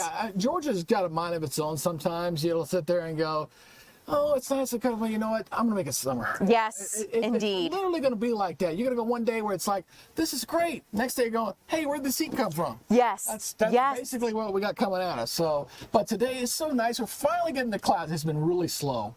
Very slow. As we got the satellite imagery up there, we're at 69 degrees here in Atlanta. It's 72 up in Dalton and Rome, but we're finally starting to see the sunshine even getting here in the metro. I'm looking outside the window. I can see a little sunshine. It's great to see. We're finally getting there, and it just feels very nice out there. And I tell you, if it was on top of the clearing skies, we got this nice brisk wind. Check that wind gust out. Check that out. 28 miles per hour. Oh my goodness, that's 21 over in Athens. So it definitely. I like to say that Mother Nature's got the AC turned up and got the fan blowing full tilt right now. It's a great easterly wind. Feels very nice out there for today. Radar, we got a little bit of activity down there toward the south of the range of Thomas and Macon, but nothing up our way. In fact, the issue that we're going to see is that we don't have any major rain coming at us the next 7 days. We had the great rains last week. I do anticipate the drought index to improve when it comes out on Thursday. But then I think it's going to start going downhill again because we got a very dry weather pattern coming back at us here again. So the remainder of the afternoon here, we're going to see temperatures here topping out into the mid-70s here for today. A great looking afternoon. Very nice indeed as we slowly get those clouds out of here. And again, they're at least getting rain down there in South Georgia where they need it. That's where those fires have been going, and they've been getting some welcome relief down there. So the whole state of Georgia really for the last a couple of weeks have been getting some help with the drought. It's not drought busting, but it's at least preventing it from getting any worse than what it has been going across the area. So here we go with the hour by hour here. Now, I will say this particular model here for tomorrow is lingering the clouds a little bit. The other one's clearing it out. So I think it's going to be mostly sunny, but it could be occasionally partly sunny, just depending on where it sets up. We do have this front coming in here on your Wednesday afternoon. We could see a sprinkle, maybe not to damp your road if you're lucky here across North Georgia, but really no meaningful rain with this as that front comes through. Thursday's going to be absolutely gorgeous. A lot of sunshine, low humidity going into Thursday. Friday night will probably be the coolest night we see probably until October. I'm going to go out. I think this is the last big cool down we get. When I say cool down, I'm talking lows probably in the 40s for a lot of places outside of metro Atlanta,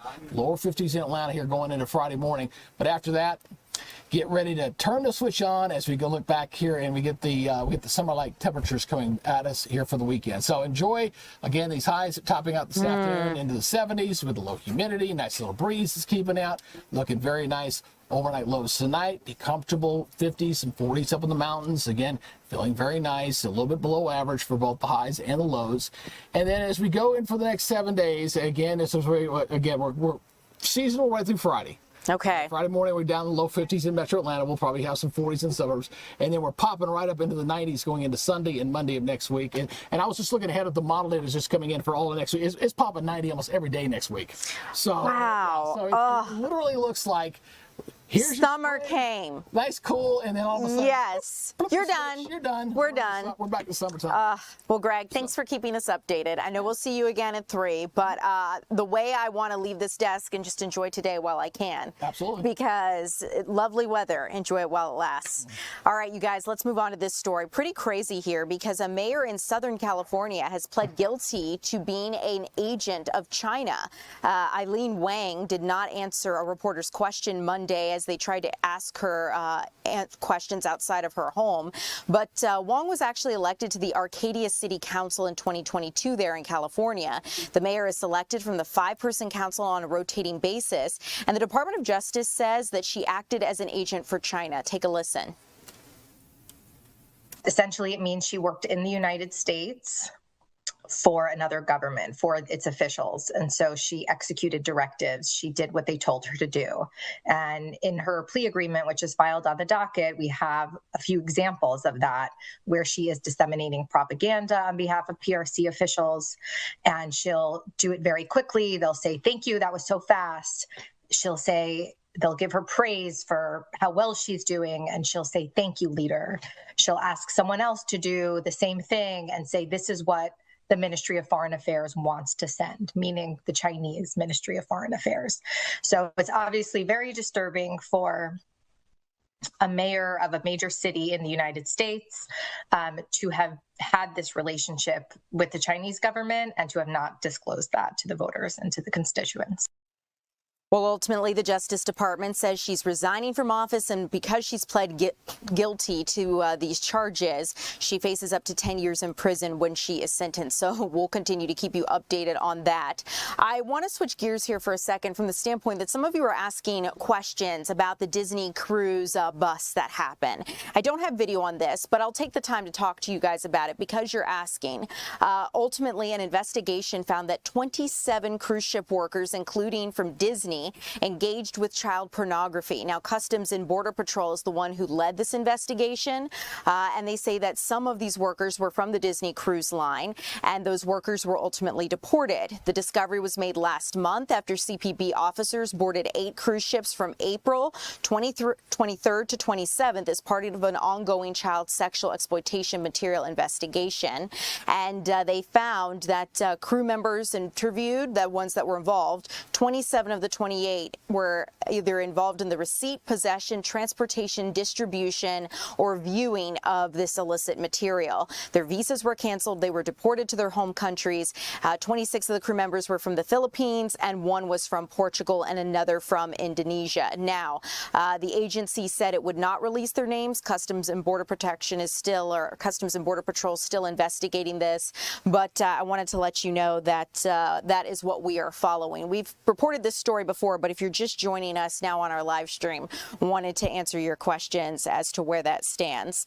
As we continue here really quickly, I want to let you know that Texas is suing Netflix. Netflix facing a bit of hot water for what Texas says is potential surveillance and making an addictive platform. So Republican and Texas Attorney General Ken Paxton has filed a lawsuit just yesterday saying that the company violated Texas's Deceptive Trade Practices Act. Now, the Texas AG's office goes on to say Netflix has been, quote, spying on Texans, including children, and collecting users' data without their knowledge or consent. The lawsuit further claims that the streamer's use of autoplay, where Netflix does a continuous loop of streaming content, was designed to make it addictive.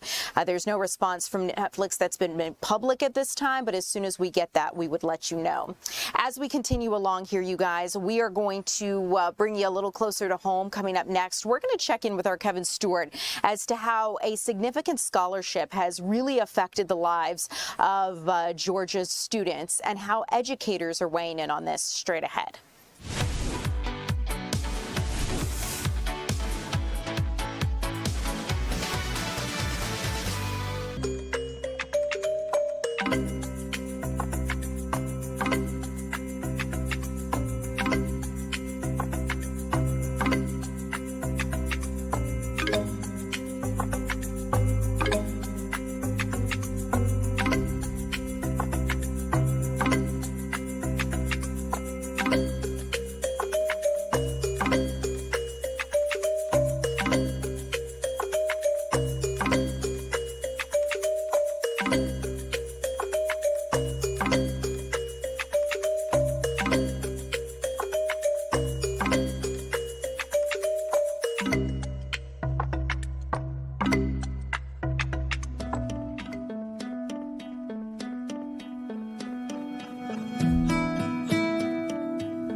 Welcome in, everyone. I'm Ariel Onstad. Thanks so much for being here on your Tuesday afternoon. I want to talk about how the Georgia Promise Scholarship has affected students here in Georgia.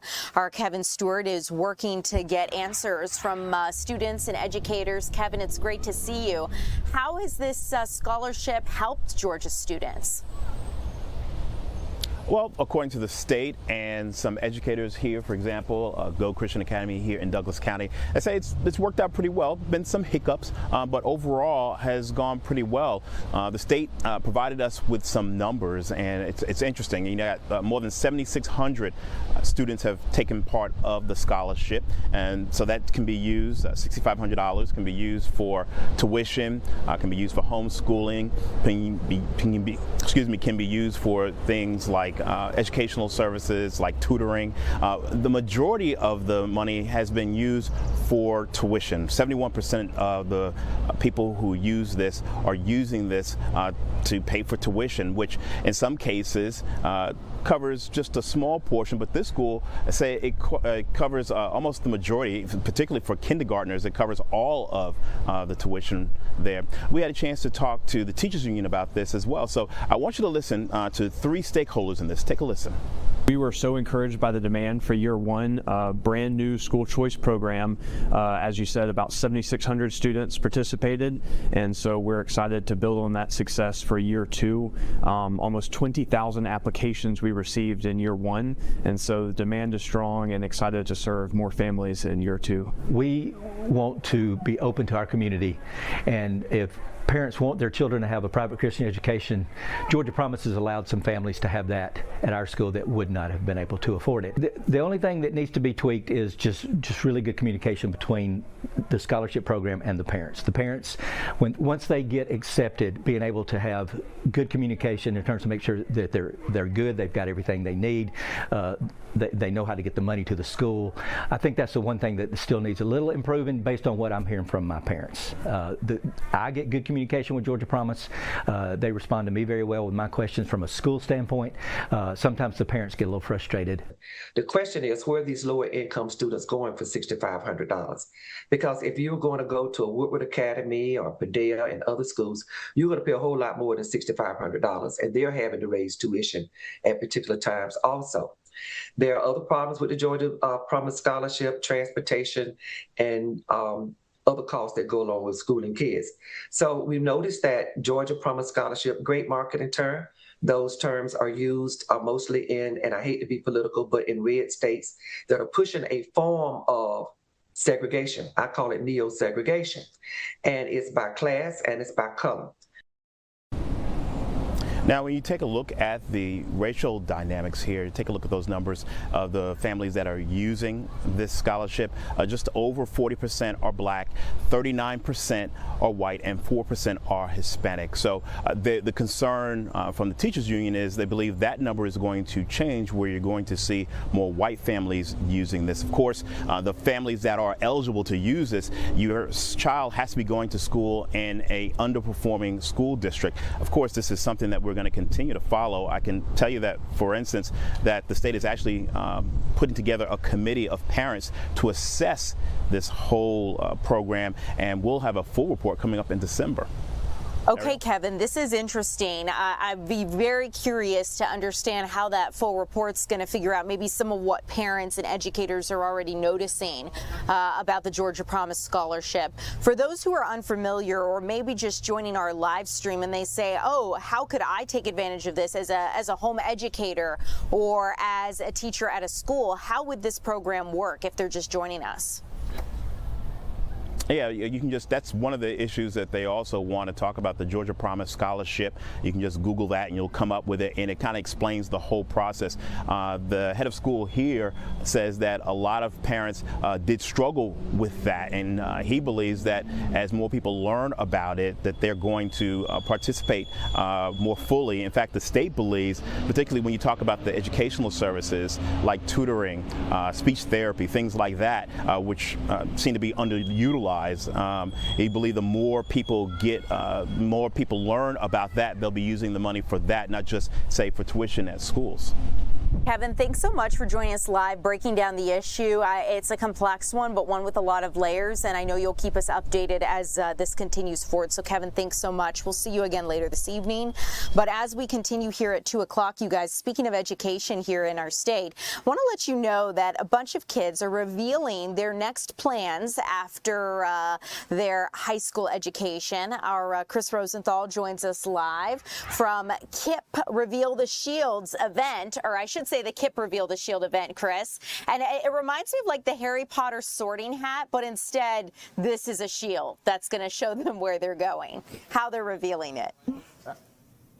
Absolutely, yeah. Things just wrapped up earlier this afternoon, but yeah, about 200 students here, graduates here from KIP Atlanta Collegiate, revealing their shield, revealing where they are going to be going, what their next plans are. Some of them off to college, variety of colleges, Georgia State, Georgia Southern, Morehouse, even Harvard. Some of those students also, already going into the workforce. I heard one talking about going into the Atlanta Fire Department, and other ones going into the military, all of them taking stage and revealing to a cheering, excited crowd. This was a really big, excited pep rally atmosphere. They had the band going, they had the music going, they had the cheerleaders. This was not anything like my graduation, I'll tell you that. And it was here, they had it here at the Georgia State Convocation Center. And so I talked to some of those students just about their plans and what they are excited about. Let's take a listen. I'll be attending Morehouse College on a dual degree engineering track. So my first degree will be in applied physics, then my second degree will be in aerospace engineering. Are you excited? Extremely, absolutely. Mm-hmm. And what's it like to reveal this in front of a big crowd like this?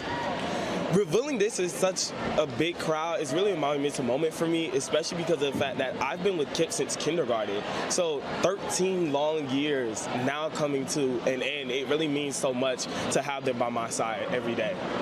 How has KIP helped you prepare for this next step and get you thinking about what you want to do next? Truly, KIP has made me who I am today.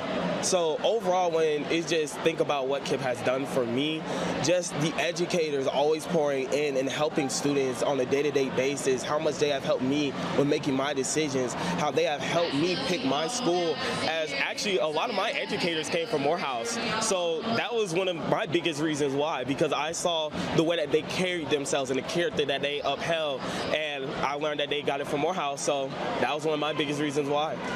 I'm 2, and I will be attending Vanderbilt University in Nashville, Tennessee as a Posse Scholar, and my plans are to study biomedical sciences and hopefully eventually become a neonatologist. Wow, what was it about KIP that helped get you to this point?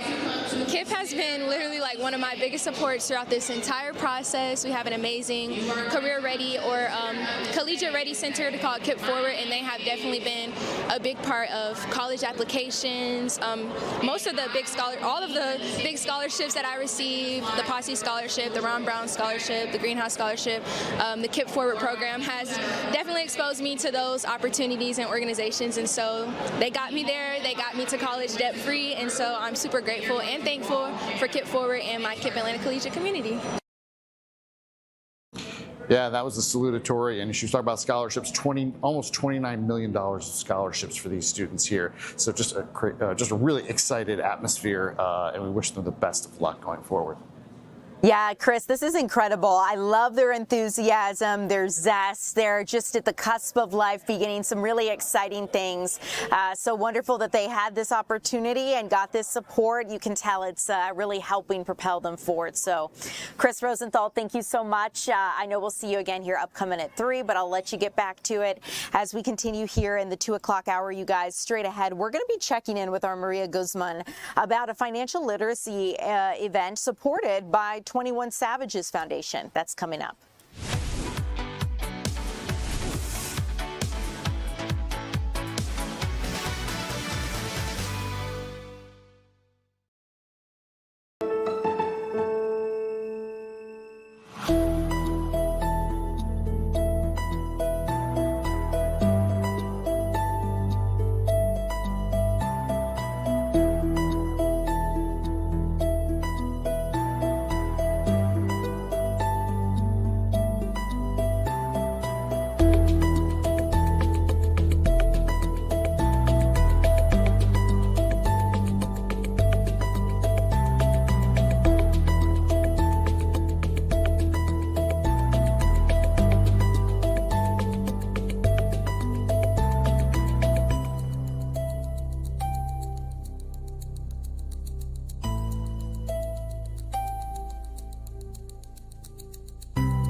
Welcome back in, everyone. I'm Ariel Onstadt. Thanks so much for being here. I want to talk to you guys about an event that 21 Savages Foundation is hosting to help make sure kids are informed about financial literacy and can make good, wealthy habits.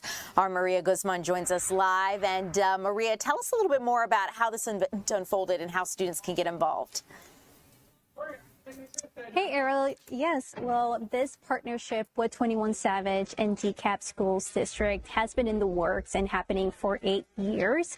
And this program is called the Bank Account Financial Program. And it's all about educating students, especially high school students, about finances, saving, and money. And I do have with me a special guest. I have here Tracy, who is with Wealthy Habits. So Tracy, just thank you so much for being here today. Thank you for being here as well. I think that putting as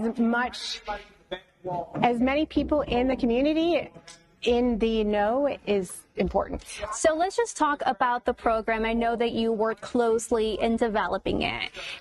So what did it consist of? And for students, what are some of the skills that they walked out knowing about finances? Sure. So we've been doing financial literacy education for middle school and high school students for the past 14 years. And so we had the opportunity to work with DeKalb Commissioner and the DeKalb Schools and 21 Savage and Leading by Example to really sort of try to get into the schools to offer up that financial literacy. When we're in the classes, we're very focused on teaching them not just budgeting and saving, but really focusing on getting them to build those wealthy habits, right? So things like regular saving, right? Not just saving, but regular saving. And why do you do it? Things like credit and why that's important. Things like, spending because you want as opposed to because you need. What are some of the gaps you saw when talking to students, just areas where they lack of education, and you see that? I think the biggest thing that kids sort of miss is that opportunity cost, right? A lot of times they're not seeing that, okay, I want this right now, but what are they giving up later? The social media nowadays is just really making kids no delayed gratification whatsoever. So getting them to really understand that, hey, if you get this today, what are you giving up tomorrow? Got it. And then just any words of advice for people that are watching home, or any students, right, who they want to be a bit more wiser on how they handle their money? Sure. It's never too late and it's never too early to start. Really, just anytime you can learn something. I did not grow up with all this knowledge. My parents did not impart it. And I didn't start learning it until I was in my mid-30s. And now I'm so adamant about trying to get other people to understand it because it is so important. Awesome. Well, thank you so much. I appreciate that. Thank you so much. Yes. And actually, we did have a 21 Savage here as a special guest. So he was a big surprise here towards the end after all the students were recognized and honored for them completing the program. And this program does expand across 7 different schools in the county. So it was a very exciting day as some seniors get ready to graduate very soon. Maria, this is sounds like a wonderful event, wonderful afternoon for those students, and truly such important life skills to learn about financial habits and starting them early. So Maria, thanks so much for bringing this to our attention. We'll see you again upcoming here at 3 o'clock as we continue here at 2 o'clock, you guys. I want to tell you about a group of students whose mini documentary is now streaming on Roku. Our Eli Jordan joins us live from Carver STEAM Academy. And Eli, what can you share about this documentary these students made? Oh, it's really cool, but I feel like I'm doing the weather right now, Ariel, because I'm in front of this green screen. But actually, I'm in the studio here at Carver STEAM Academy, and it's really cool because, yes, Learning in Color, it's a documentary that the students here produced about a teacher here that really did some cool things here at the school and all that good stuff. And I am here with one of the students who participated in that. Ian Smucker, how you doing? Good. You're a junior here, right? Yes, that is correct. And you are a third-year student here in the audio-visual technology and film class, right? Yep, I've had a lot of cool experiences over those 3 years for sure. So tell me, what was it like when you learned that a documentary you worked on made it to Roku streaming? It was a really big deal because, we've done all sorts of things, and you can always say how good it is, how proud you can feel of yourself, but having that recognition to actually be selected for something like that was just huge for all of us. And so tell me about the class. I mean, what's it like? It seems like you guys are all like really into it, and you guys have got a lot of hands-on stuff going on, and I mean, you guys are the real deal here. I mean, you made it to Roku. Yeah, there's been a lot of fun opportunities. It really feels very professional a lot of the time. The productions we do, that's one of the things I've enjoyed about it. Fresh Films has definitely helped with that, giving us that professional atmosphere, making it feel like it's a real set or studio, whatever it is. Now, Fresh Films, they're like, I guess a nonprofit that comes in and kind of gives you guys like real world advice, and helps guys get the hands-on experience that happens in the industry, correct? Yeah, Fresh Films has definitely given us a lot of opportunities. We make projects for them, so they give us kind of a baseline and give us some technical tips, and then they've also gotten us opportunities to see and experience real-life projects done by larger studios. They've gotten us connections with people in the industry, and both of those things have been a big impact on us. I can definitely say for a couple of us, it's, we're just interested in actually pursuing film as a career. Do you have a, what do you want to do when you grow up? Sports media specifically. I want to do journalism within soccer or football. That's one thing I've done here is film the football games, and it kind of showed me how much I enjoy working with the fast-packed action that sports brings. So it kind of combines those two passions for me. Awesome. Sports is where it's at these days, but Ian Smugger, thank you very much. Down here at Carver STEAM Academy, and that's what they're doing, Learning in Color. Check it out if you got Roku. It's their documentary on Roku now, Learning in Color. Back to you, Ariel. Awesome, Eli. This is such a great life experience for these students, and just wonderful to see them at work. How cool to have something you made as a student appear on a major streaming platform. So, Eli Jordan, thank you so much for bringing this to our attention. As we continue here at 2 o'clock, you guys, we've got a lot more ahead upcoming at 3. We're going to be checking in on the latest. Of course, we're keeping you updated on the hantavirus. And I do want to let you know, as of right now, we just got an update, so I'll quickly tell you all 16 Americans who arrived yesterday at the treatment center in Omaha after traveling on the MV Hondius cruise ship are currently asymptomatic. And last night, the mildly symptomatic United States passenger taken here to Emory University in partnership with the CDC has tested negative for the Andes variant of the hantavirus. So whether or not this is another variant of the hantavirus or just a mild cold, that is what we are working to find out. We have information on fox5atlanta.com if you want to read that story. And as always, we'll continue to keep you updated on the news and the weather here at 3 o'clock. We've got a lot more to come. I'm Ariel Onstadt. Thanks so much for being here.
Good afternoon, everybody. Thanks so much for joining us for the 3 p.m. streaming hour here on Fox Local. I'm your host, Tom Haines. Together, over the next hour, we're going to walk through some of the biggest stories that are impacting our area, both here in our area and really around the world, because there's a lot going on. The president is headed to China this evening. We're going to be covering that as well, plus oil prices as they relate to the situation in Iran. A lot of local stories happening, too. So off the top here at 3, I want to tell you about Henry County Police asking for the public's help to track down the victim of a violent attack in Ellenwood. Investigators say that the assault happened in the early morning hours of April the 30th near Anvil Block Road. Police report an unknown man attacked a woman and left her injured at the scene. While the victim was initially taken to the hospital and then released, detectives say multiple attempts to locate her since then have been unsuccessful, and so they want you to take a look at her picture here on the screen. Authorities now urging anybody with information on her whereabouts or the situation that may have occurred, the witnesses to the assault, to call Henry County Dispatch or text their tip line immediately. Also in the news here at 3 o'clock, a grim discovery in Coweta County as a man behind bars after deputies found one dog dead and 2 others starving inside an apartment. Investigators say that the owner admitted to leaving them without food or water. Let's get out to our Doug Evans, who has more details on the charges he's now facing. Doug? Good afternoon, Tom. He's facing a charge of aggravated cruelty to animals. We're talking about Kyle Overturf. He's 23 years old, resides here in Newnan. Now listen, I'm combing through this report as you're talking, Tom, and it says here a witness first started smelling the apartment on April 25th. Keep that in mind. Deputies got a call on May 3rd that sent them over there. So more than a week had gone by with this poor woman living in the same building, the same apartment building, smelling what she described as a deathly smell coming from the apartment. And that's exactly what investigators, deputies found when they went there. They say they found one dog dead in a cage surrounded by dog feces and urine, and then they found 2 other dogs in really bad shape. I was just sent a picture of one of the dogs. I didn't have it in time for this broadcast, but it will be on later on Fox 5, where you can see the ribs of the poor animals, the hip bones too. And so those dogs have been seized. Let's have you listen now to what the sheriff's office is saying about the case. Yeah, so when deputies arrived, they immediately noticed a dog that was deceased in its crate, surrounded by feces and urine. There was also 2 other dogs in the apartment that were visibly malnourished. The ribs were showing. And yeah, so this report, a very confusing narrative from Kyle Overturf on what happened there at his apartment. When the deputies arrived, he said that he'd been working a lineman job in Pennsylvania for the last 3 months, and that somebody else was supposed to be coming and taking care of the dogs. They called somebody, and they say they learned that that was not necessarily true. That he'd been home for several days. He said that he'd just gotten home and found the dog. But they say that apparently from this person who was supposed to be taking care of the dogs was not true, they said. And so they confronted him, said he was lying, and that's when he admitted, and I'll read this statement. Kyle stated he knowingly left the dogs without proper food or water, left 2 of the dogs inside cages filled with feces, and left 1 dog roaming around in the bedroom also without food or water. Kyle also stated that he did observe the dogs to be very malnourished and still did not call 911. So he's under arrest, charged with aggravated cruelty to animals. There is another woman that they're looking at. They say this investigation remains open. More charges are certainly possible, but that's the very latest on this case. You know, just listening to the details of this case, Doug, and the charges that this man is facing, they're really despicable, especially when you consider that animals are helpless. They can't survive without humans. They're like children in many ways. But when we think of cruelty to animals and a situation like this where somebody deliberately neglects them, one doesn't go necessarily or automatically to, gee, I wonder how long this person might spend in prison or the charges that they may face. But at the end of the day, cruelty to animal charges carry pretty stiff penalties. They do, and there was a change to the law back a few years ago, and so yes, he is facing a significant charge, could face more charges in this. Plus, I mean, as you said, just a despicable crime. I mean, to have your name associated with this, of animals left to die in your apartment. One animal was dead, Tom, as we said. Let me tell you about this. The deputy says, I continued to walk through the apartment. I observed the third dog inside a cage, deceased, around piles of dog poop. It was noted that the dog was decaying and the skin was falling off, and it was covered with flies. This is an apartment complex, a well-known apartment complex here in the Noonan area. Hundreds and hundreds of families live there. This poor woman who lives nearby is smelling this for over a week. You know, there, on the one hand, there's the despicable treatment of these animals, but on the other hand, there's the disgusting conditions that apparently existed, according to this report, inside that apartment. It's really unthinkable. I mean, one just cannot wrap their mind around how somebody could neglect these poor animals and then, you know, for it to evolve, or in this case, devolve into a situation like that where neighbors are alerted simply by the noxious smell that's emanating from that apartment. Just a terribly tragic story for those dogs. Doug Evans, hopefully justice will be served in this case. Doug, thanks. Also in the stream here at 3 o'clock, a wild high-speed chase in a U-Haul ended with an overturned truck and drug arrest. This happened in Paulding County. Take a look at this. There's the U-Haul racing down the street. Investigators say that the pursuit actually started by mistake in Marietta when 37-year-old Damian Jones thought he was being pulled over and then just took off. Take a look. There's the wipeout. That U-Haul goes right off the road, flips onto its side, into that parking lot. The truck barreling through red lights, construction zones, driving with a street sign stuck in the grill of the car. And there's the sheriff's deputies surrounding it. Deputies finally wound up doing the pit maneuver, flipping that truck off onto the side. Could have hurt a lot of people on the way here. Once they kicked out the windshield to get Jones out, they found ecstasy inside the cab of the truck.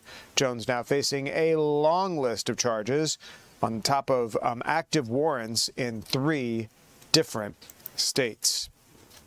A man who once called himself the King Thief of Atlanta is headed to prison for stealing unreleased, quite real, music from Beyoncé.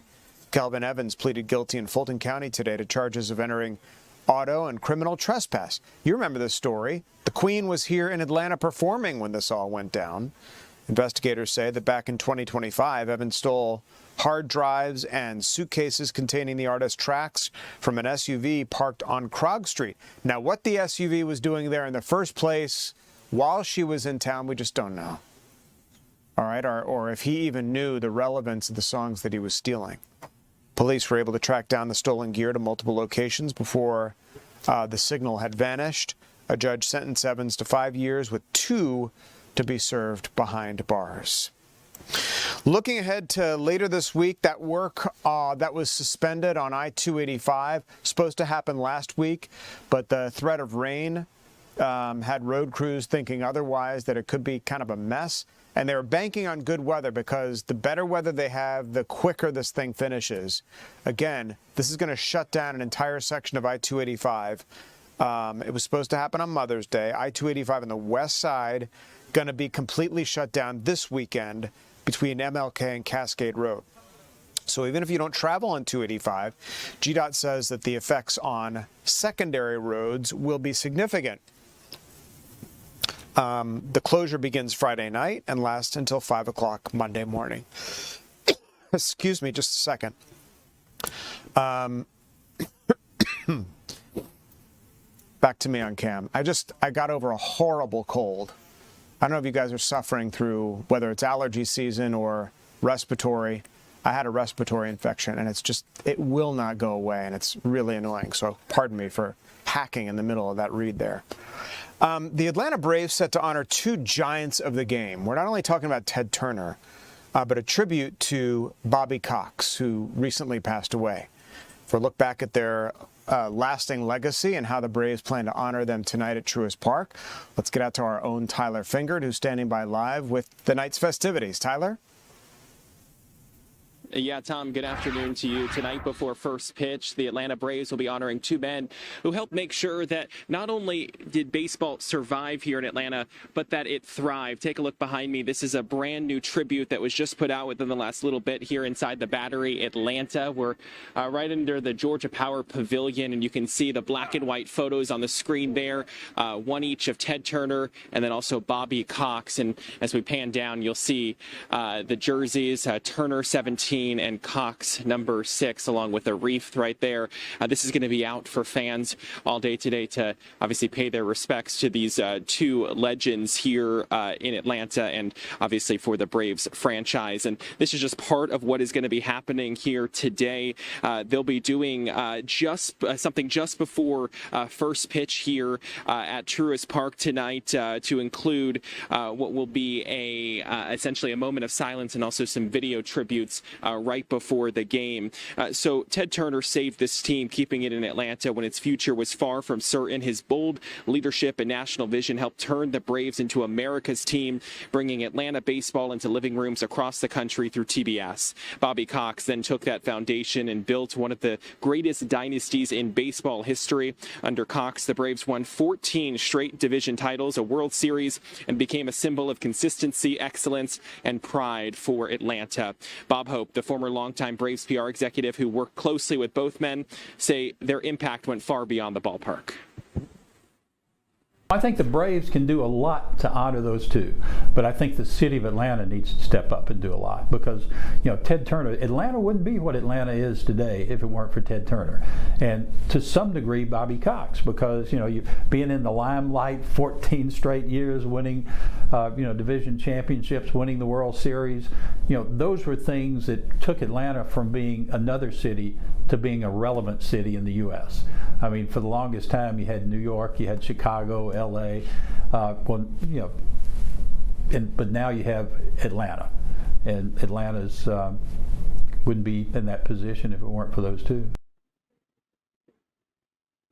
And tonight, the Braves franchise that they helped build will honor them just before first pitch. Again, there will be a moment of silence along with video tributes ahead of tonight's game against the Chicago Cubs. A lot of people have been coming out here over the last about an hour or so since it was put out. Several people taking pictures as they pay tribute to these two legends. Tom? They really are, and their legacies have lasted through the decades, both passing away in such close proximity to one another. The Braves putting out a statement, I remember when Ted Turner passed away, saying that he's the one that sort of catapulted the team into the global spotlight. Then I read where he even, managed the team for a day in uniform, bolstering the team standing in the league, and then, with TBS, putting them on television for all to see. At a time, that was a revolutionary move by a real visionary. And then Bobby Cox has a legacy all his own. So there's going to be a lot of, sentiment, if you will, there in the stadium, not only on the part of the Braves, Tyler, but all the fans in there watching who remember how significant these two men actually were. Yeah. No, and that's exactly right. And the person you heard from, Bob Hope, he helped build this, the marketing part of the Braves. He joined when they were still losing franchise as they, before Ted Turner even took over. And he said that they were able to turn that around. Bobby Cox made that a reality. And obviously, this is obviously a big loss, and the Braves losing two very important figures in the history of their franchise, and that's why they're going to be paying tribute to them. And the fact that they both passed away just days apart just is an unfortunate loss, but at least now they're going to be able to recognize and honor them together. Yeah, it'll be quite a special night there at Truist Park. Tyler, thanks so much for telling us how it's all going to unfold tonight. Appreciate it. You remember Stacey Abrams? She ran for governor here, a failed gubernatorial attempt. Well, she's being called to the state capitol to testify before the Senate this Friday. The subpoena stems from an investigation into campaign finance violations involving the new Georgia project during the 2018 election cycle. Now, earlier this year, the group agreed to pay a record $300,000 in fines. Abrams released a statement calling the move a desperate distraction, while Republican state senators maintain the probe is about transparency and accountability in Georgia elections. So Stacey Abrams about to face some questions at the state capitol, something that we will stay on top of for you. Health officials on high alert after nearly a dozen people on board that Dutch-based cruise ship tested positive for hantavirus, including one American. These are images a couple seconds ago you just saw of two of those people being brought here, there they are, to Emory University Hospital via a special Grady transport unit that can transport people who may be highly infectious to wherever they need to go. In this case, it was to the isolation unit at Emory Hospital. Emory making headlines when the Ebola virus was a thing, also treating a couple of victims at its isolation unit at that time. So now this time around, it's this hantavirus situation, which can be really a vicious illness if you happen to catch it. And I understand Ariel and I were talking before The Pulse, which you can stream right here on Fox Local at 7 p.m., about how this virus can have an incubation period of like 3 to 4 weeks before you know you even have it. So you can imagine health officials watching these people pretty closely. While the ship heads to the Netherlands to be disinfected, another American passenger being monitored, and the specific strain causing concern because it may be passing from person to person, which is a rarity for hantavirus, and it carries a long 42-day recovery and isolation period. Remember, COVID was only a couple weeks. This virus is over a month. While passengers at facilities in Georgia and Nebraska face a lengthy quarantine, the CDC says that those without symptoms could be allowed to head home to finish their isolation as early as Thursday. Jeffrey Epstein survivors and witnesses are testifying in front of Democrats from the House Oversight Committee as it continues its investigation into the handling of the late convicted sex offender's case. Survivors and their families are demanding answers over why some names in the Epstein documents are still redacted while victims have been made visible, and accountability from the government as well. The federal government owes us explanations, accountability for injuries caused, and a promise of systemic change when crimes against children are reported. Accountability should start with the government's acknowledgement and responsibility for their repeated failures to act in response to my 1996 report. The government needs to take responsibility for endangering and injuring girls and young women. The government needs to start telling the truth, face my lawsuit, and be held to account to me and to all others who have been harmed. Had the FBI done their job, 30 years of child sex abuse and trauma could have been avoided. And with that, I'd like to share Virginia's own words from her sworn deposition dated May 3rd, 2016.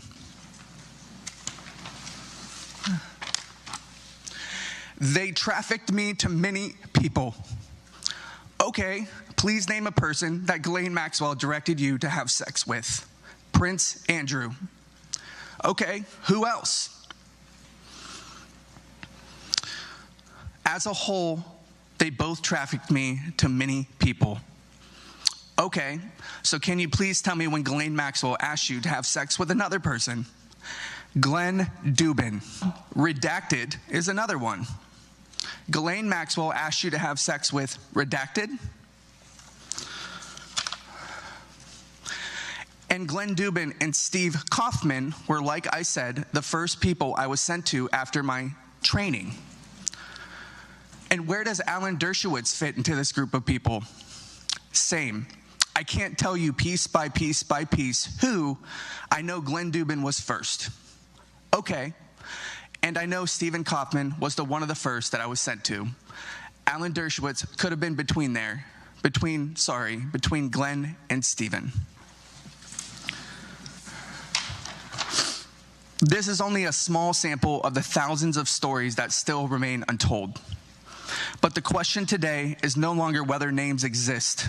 The question is, what will Congress and the Department of Justice do about it? Even if only a handful of names are publicly known, will there finally be investigations and accountability? Those are victims and relatives of victims who are testifying about the Jeffrey Epstein situation as this probe continues to come to light. It doesn't seem like it will ever end because the crimes Epstein is accused of committing are just seemingly voluminous. And so lawmakers, the Justice Department, everyone is interested in these stories that are coming to light, these very, very troubling stories about the late financier and his associate, Ghislaine Maxwell, who is still in federal prison serving time for her conviction. But the stories are no less disgusting, riveting, and enlightening in so many ways. The president is going to be headed to China. He will be accompanied by many, many CEOs. The president's set to take off tonight. I was just watching the tarmac at Andrews Air Reserve Base, and I don't see any signs of Trump right now. I believe he's supposed to lift off somewhere between now and 6 o'clock tonight. But he's going to take with him many executives like the chairman of Apple, Tim Cook, the outgoing chairman, but soon to be chairman of the board, Tim Cook, and Elon Musk. Relations between Trump and Elon Musk have run hot and cold. Apparently the two are aligned right now because Musk, one of, if not the wealthiest person in the world, is accompanying the president over to China, along with many other. BlackRock CEO Larry Fink, or Fine, correct me if I'm wrong, is going to accompany the president as well. This is a high-stakes trip where the president is going to set the table on a few huge issues, namely trade, the war in Iran, and intellectual property, and the sort of accusations among China for stealing intellectual property. AI, also going to be topics of discussion, which is why this high-profile delegation is going to accompany the president over to China. We'll be following every step of his trip as he heads over there. When we come back, still a lot more to come on the 3 p.m. streaming hour of Fox Local. We're going to check our weather, see if this cloudy day is going to continue. What's in store for the weekend? Greg Majeski standing by with that when we come back.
Welcome back to the 3 p.m. streaming hour here on Fox Local. I'm Tom Haynes, your host, joined by meteorologist Greg Majeski. Walking us through, Greg, what the days sort of start out. Not sure what they want to do. It's cloudy one minute, sunny the next minute, it's cool, and then it gets warm. What's up out there? Well, all I know is for the next few days, people who like cool spring, comfortable weather with low humidity, they're going to love this. Okay. Next few days is going to look pretty good. But then Mother Nature's going to come along, and instead of Georgia, it's just going to go, flip, it's summer. Oh, great. That's what it's going to be like. We've been putting it off, We've been putting it off, but I'm telling you, and I think, folks, I think Friday morning, which I think a lot of North Georgia will see a lot of 40s, low 50s in town. That will probably be the last cool morning you see until October.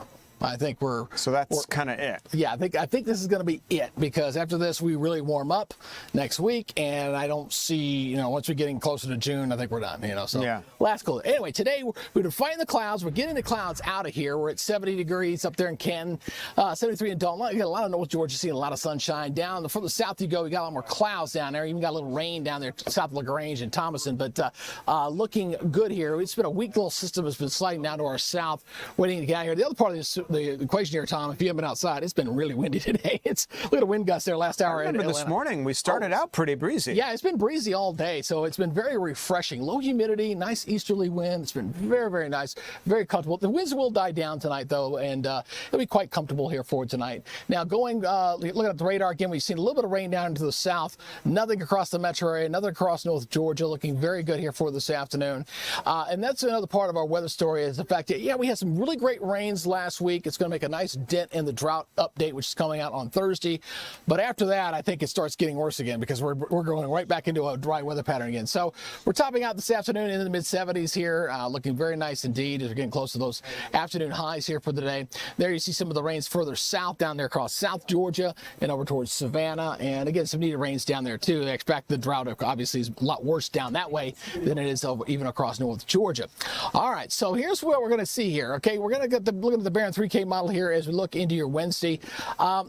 It's a little more aggressive with the cloud cover here for tomorrow than I suspect. I think it's going to be mostly sunny tomorrow, partly cloudy, but we do have this one front that's going to come in late in the afternoon, so around 6 o'clock. There might be a few showers that may dampen the road. That's about it for tomorrow. Nothing widespread, but that's about it. It's going to come on through. Thursday is going to be a delightful day. A lot of sun shining across North Georgia on Thursday, and Metro Atlanta looking great, and also looking good going into your Friday as well. But then after Friday, that's when we're going to say goodbye spring and hello summer, because things are really going to warm up. So normal high this time of year is supposed to be about 80 degrees. We're almost the middle of May now. So see temperatures this afternoon holding on to the 70s for highs. Very nice indeed. Overnight lows a little below normal, 40s and 50s. And we're going to see that again for Wednesday morning and Thursday morning and Friday morning. Next 3 mornings are going to be very comfortable.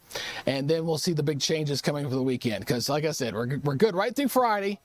And then, bam, here comes summer. We're talking upper 80s on Saturday, 90s going into Sunday, Monday. And actually, I was looking ahead of next week on some of the long-range models. It's looking like 90s just about every day next week. So, hello, summer. Yeah, when we get into summer, then it's just 90 like every day. It seems that way. It's 90 or 92. The big question is going to be the influence that we're getting closer to summer. What influence does a strong El Nino have on our weather? It can do two things here, okay? It can either give us a wetter pattern where the subtropical jet stream stays north. We got a lot more clouds, a lot of rains. I've seen that in the past. Or that jet stream stays to the south and we're hot and dry. Yeah, so that would not be good for us, given that our spring was really dry. Yeah, it was. And really, we've been building this drought condition pretty much since last fall. So it's been like 6 months we've been below normal with our rainfall totals. Now, Saturday and Sunday, Greg, it's going to be hot. Is it going to be hot and humid, or is it going to be? It's coming up. The big thing you know about the temperatures, watch those low temperatures. Where you see it's 60, that's still pretty comfortable. 64, 65. By the time we get into next week, we're punching our lows getting closer to 70. Mm-hmm. That means that the humidity is really starting to come up. You're really starting to feel that humidity starting to come up during the day. So it shouldn't be that bad for this weekend, though. I think we'll be all right. All right, Greg, thanks so much. Okay. Let's take you back to Washington, D.C., where the Pentagon chief and other lawmakers are on Capitol Hill asking for more money. Doesn't look like that's what we're going to do. What are we doing, guys? Yeah? Okay. They need billions and billions of dollars to the tune of $1.5 trillion for the budget as the war with Iran escalates. The Secretary of War, Pete Hegseth, defending the request on Capitol Hill, which included a $50 billion investment in drones and a 7% pay raise for troops. Not included in the price tag are the actual cost of the ongoing conflict, which has already topped $29 billion. As military costs soar, new data shows inflation is up, with Americans feeling the highest gas prices in 3 decades. The $1.5 trillion budget request put forward by the president will build upon the historic $1 trillion FY26 top line and will continue to reverse the 4 years of underinvestment and mismanagement of the Biden administration. The $1.5 trillion budget will ensure the United States continues to maintain the world's most powerful and capable military as we grapple with a complex threat environment across multiple theaters. Not to mention, the budget also includes a historic troop pay increase, building on the pay increases this committee has given, and the budget eliminates all poor or failing barracks. Quality of life for our troops is front and center in this budget. That's the Secretary of War, Pete Hegseth, speaking before lawmakers, and Dan Kane, the chairman of the Joint Chiefs of Staff, asking for more money as they try to fund the Department of Defense. A $70 billion funding bill for ICE and Border Patrol is sparking a new fight on Capitol Hill. While GOP leaders push the measure forward, a growing number of rank-and-file Republicans are pushing back over a $1 billion provision for a new White House ballroom. Critics argue the ballroom should be privately funded, while Democrats vowed to delay the entire bill as long as possible. Homeland Security officials warn the infighting could lead to another government shutdown, leaving border security more vulnerable. A mayor in Southern California pleading guilty to being a foreign agent. Eileen Wang was elected to the Arcadia City Council in 2022. The mayor is selected from the 5-person council on a rotating basis. The Department of Justice says Wang acted as an agent for China. Essentially, it means she worked in the United States for another government, for its officials. And so she executed directives. She did what they told her to do. And in her plea agreement, which is filed on the docket, we have a few examples of that, where she is disseminating propaganda on behalf of PRC officials. And she'll do it very quickly. They'll say, "Thank you, that was so fast." She'll say, they'll give her praise for how well she's doing, and she'll say, "Thank you, leader." She'll ask someone else to do the same thing and say, "This is what the Ministry of Foreign Affairs wants to send," meaning the Chinese Ministry of Foreign Affairs. So it's obviously very disturbing for a mayor of a major city in the United States to have had this relationship with the Chinese government and to have not disclosed that to the voters and to the constituents. All right, so that mayor in some hot water, pleading guilty to being a foreign agent, facing some very, very serious charges. As we continue here, the airport Rotary honoring some brave men and women for keeping our communities safe. Their annual first responder luncheon when we come back.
Welcome back, everybody. So happy you're with us for the 3 p.m. streaming hour here on Fox Local. I'm your host, Tom Haynes, live in the Fox 5 Atlanta newsroom. You know, the Airport Rotary Club honored the brave men and women who keep our communities safe during their annual first responder luncheon.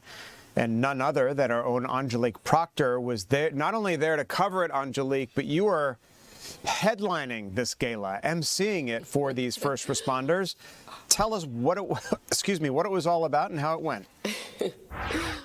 Well, good afternoon to you, Tom. It was a bit of double duty today, but just an incredible event as the Atlanta Airport Rotary Club took time out to stop everything and say thank you to our first responders, the men and women who really have become police officers and firefighters of the year in their various departments that were honored today. Now, the Rotary is, of course, a global network of 1.2 million members around the world. They volunteer their time to make communities better. And the Airport Rotary Club took time out today to honor and thank those police officers and firefighters who've actually gone above and beyond the call of duty on the streets and even some behind the scenes, making an agency better. Now, the city of South Fulton recognized Lieutenant Charles Cook, who was shot 5 times in the line of duty when he went to help a Fulton County officer who had pulled over a suspect on Fulton Industrial Boulevard. That was April of last year. Saw an officer that was out by himself, which is we don't deal with people one-on-one, it's 2-on-1, and he's by himself, so I stopped to see if I could assist. And did you ever imagine that you could have been shot? I didn't. That was the last thing that went through my mind. But the sensation, the feeling of when you have been shot is there's no words for it. Just very lucky that the officer there that I was assisting was an EMT. He had been trained in tourniquet, which saved my life. And he was partially grazed as well, so took care of business. And EMS showed up really good. My former workers at Grady transported me to the hospital, and a wonderful staff at Grady. If it wasn't for them, I wouldn't be alive today. Wow, and he is so courageous and looking forward to getting back into policing as soon as he can, still out on medical leave. Also, Atlanta police officer Maisha Banks sprung into action in October of last year when suspect Billy Cagle, according to police, had planned to shoot up the Atlanta airport. You may remember that story. Officer Banks is credited with not only spotting him, but taking Cagle into custody and preventing a mass shooting. I just went into police mode and I said, okay, I have to find this guy. I wanted to save people. I didn't want nobody hurt. That was the main point. Nobody needs to be hurt. I don't need to be hurt. No one needs to be dead here. So let's just look for this guy. And something happened, like the description, everything just clicked. And soon as I saw him, I recognized everything, the pinstripe shirt, the size, the height. And that's when I knew that was him. But he was a lot bigger than you. Yes, very much so. And I was very nervous. I was nervous. I was scared as well. But I knew that I was put in this position to save people. I knew I was put in this position to be, the first responder to someone else's safety. So at that moment, it didn't care of the size. These are true heroes, Tom.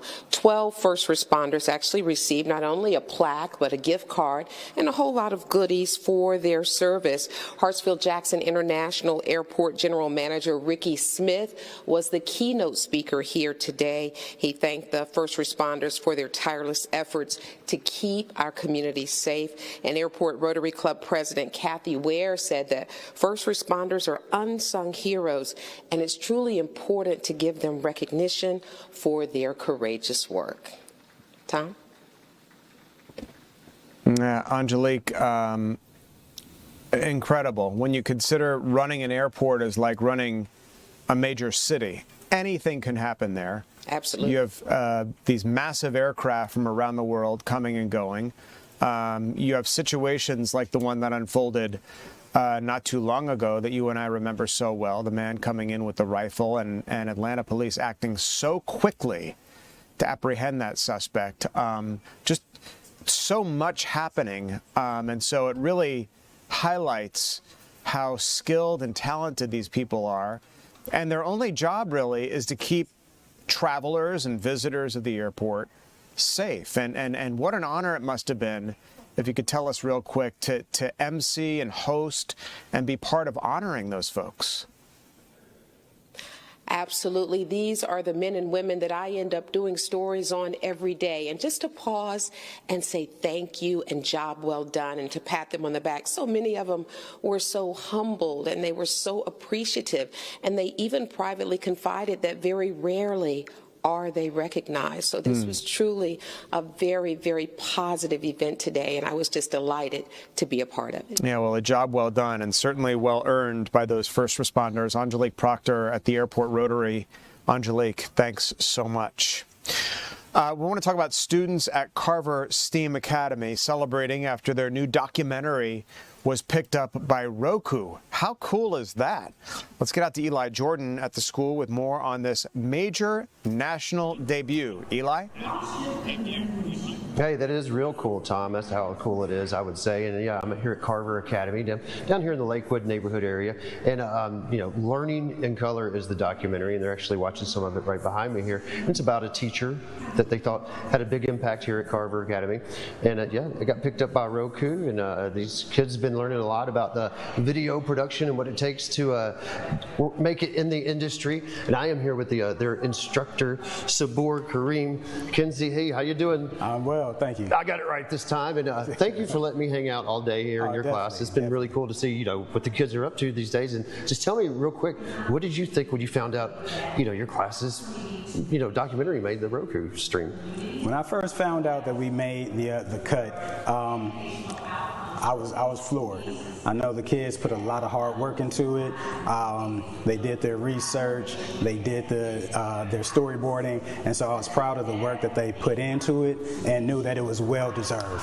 Awesome, awesome. And so, I mean, also too, you had a nonprofit come in here and kind of help out, I guess, Fresh Films, right? Correct. And tell me a little bit what Fresh Films is all about. So Fresh Films has been a great partner with us here at Carver STEAM Academy.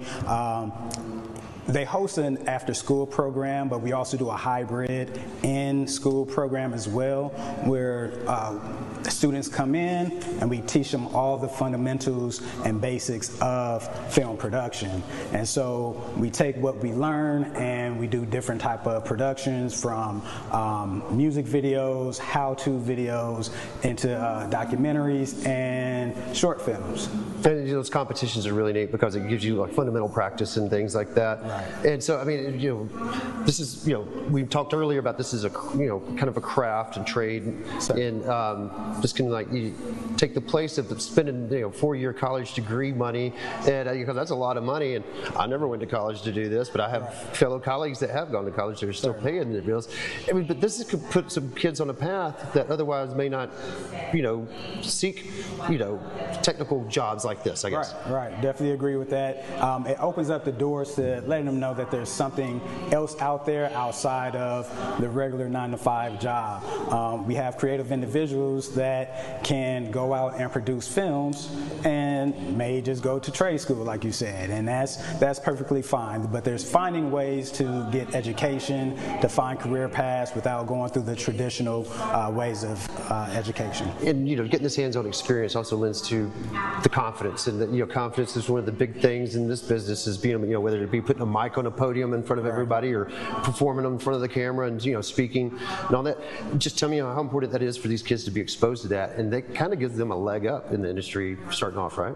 Definitely. We start them out their freshman year, so by the time they become seniors, they're used to being in front of an audience. They're used to getting up and speaking in front of individuals, which can be a very hard thing to learn and do even as you get older. So it definitely lends just a way for them to build their confidence in different factors. Yeah, getting this exposure, you know, definitely, you know, will put a resume at the top of the stack, you know, whenever they, you know, even if it's for internships and all that. There's really good, nice, you know, in the film industry, cool summer internships and all. And what do you hope most of these kids will get out of all this experience in having a Learning in Color on Roku? Certain. What I hope that our students learn from this experience is that their voices can go further than just the classroom. That if you put your heart into what you are trying to communicate, that it will be heard. And I think our class has been able to do that. Awesome. Sabora Kareem, Kenzie, thank you very much for letting me hang out and talking to us all day today and during our streaming program. Learning in Color, it's on Roku, made by the kids here at Carver STEAM Academy. Back to you guys. Tom? Eli, some people work their entire lives just to be able to get on a high-profile streaming platform like Roku. Kudos to those students for doing it so young in their lives. And we tell them that we appreciate them sticking around after school to be with us this afternoon. Eli Jordan. Thanks for sticking around, guys, and hanging out. Eli, thanks. Rapper 21 Savage at MLK High School. Why? We're going to tell you after the break.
Welcome back, everybody. Appreciate you streaming with us here for the 3 p.m. hour on Fox Local.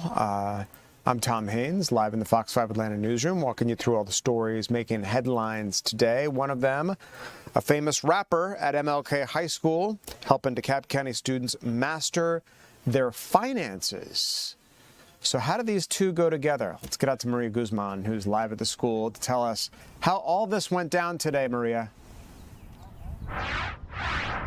Hey Tom, yeah, I'm outside Martin Luther King Jr. High School here in DeKalb County, and 21 Savage himself was actually here. He did surprise the students after they were honored and recognized for completing the program. And this partnership between 21 Savage, his foundation, and DeKalb County School District has been going on now for a while, for about just several years now. And the name of this of the program is called the Bank Account Literacy Program. And the reason for the name, just funny enough, is because he does have a song called Bank Account, and it's one of his most popular songs. So there's a program, and this is something that has been going on here in the district. About 7 different schools are a part of this program, and more than 800 students have been empowered and just learning the meaning about being financially wise with your money. Now, I did speak with someone who was part of the curriculum, and she told me about why it's so important to introduce these education purposes early on to create those healthy habits early on into their years. So let's go ahead and take a listen. A lot of times people ask me, like, can you really get middle schoolers to understand investing? But you're getting them excited about it. We talk about credit. We talk about credit cards and debt. We talk about how to get their first car. We talk about how to get their first job, about deciding where and when and how to go to college. We really try to get them to understand everything about adulting. Got it. When you talk with kids or students, high school students in general, what are some of the gaps you see regarding financial literacy and education in that field?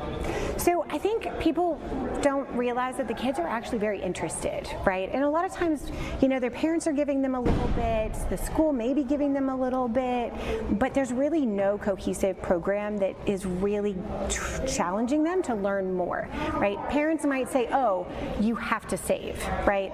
But they're not telling them why.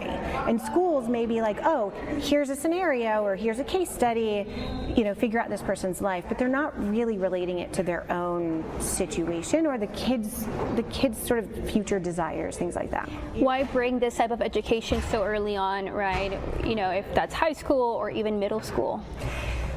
Because I've tried to teach adults, and a lot of times they're kind of set in their ways. I think with kids, it's so much easier because they are open to learning and they're open to changing the way they think about things. Right? A lot of times when you tell an adult to save, they're like, I don't have enough money to save. You tell a kid to save, and they're like, but why? Right? And so then once you tell them why, and you show them how if they invest or they save, it grows over time, then they all of a sudden would much rather save than to spend on, you know, going out to eat with friends all the time, or they still want their $200 pair of shoes. But, you know, they make better choices when they know that there's a reason. How important is it to implement these types of education into the school system? I wish they would, because it is so important, because the kids are here, right? But if they're not doing it in a manner in which it resonates with the kids, then it's kind of like everything else, right? I mean, I used to volunteer at my kids' school to help tutor math, and when the kids had a teacher that maybe didn't make it exciting and make it fun, the kid didn't want to learn math, and all of a sudden they're afraid of math. So if we're not teaching kids in sort of that fun, excited, you know, this isn't really that hard, if we're not teaching them that way, then they're just going to hide their head down the road. Yes, and one thing she also just mentioned to me was that with this generation, because of social media and how fast everything is, right, like the instant gratification, it makes it sometimes harder for young people to save money. So it's just kind of rewiring your brain and how to think. And for 21 Savage, Atlanta is his hometown, so that's a big reason why he is leading this program and just giving back to his community. Tom.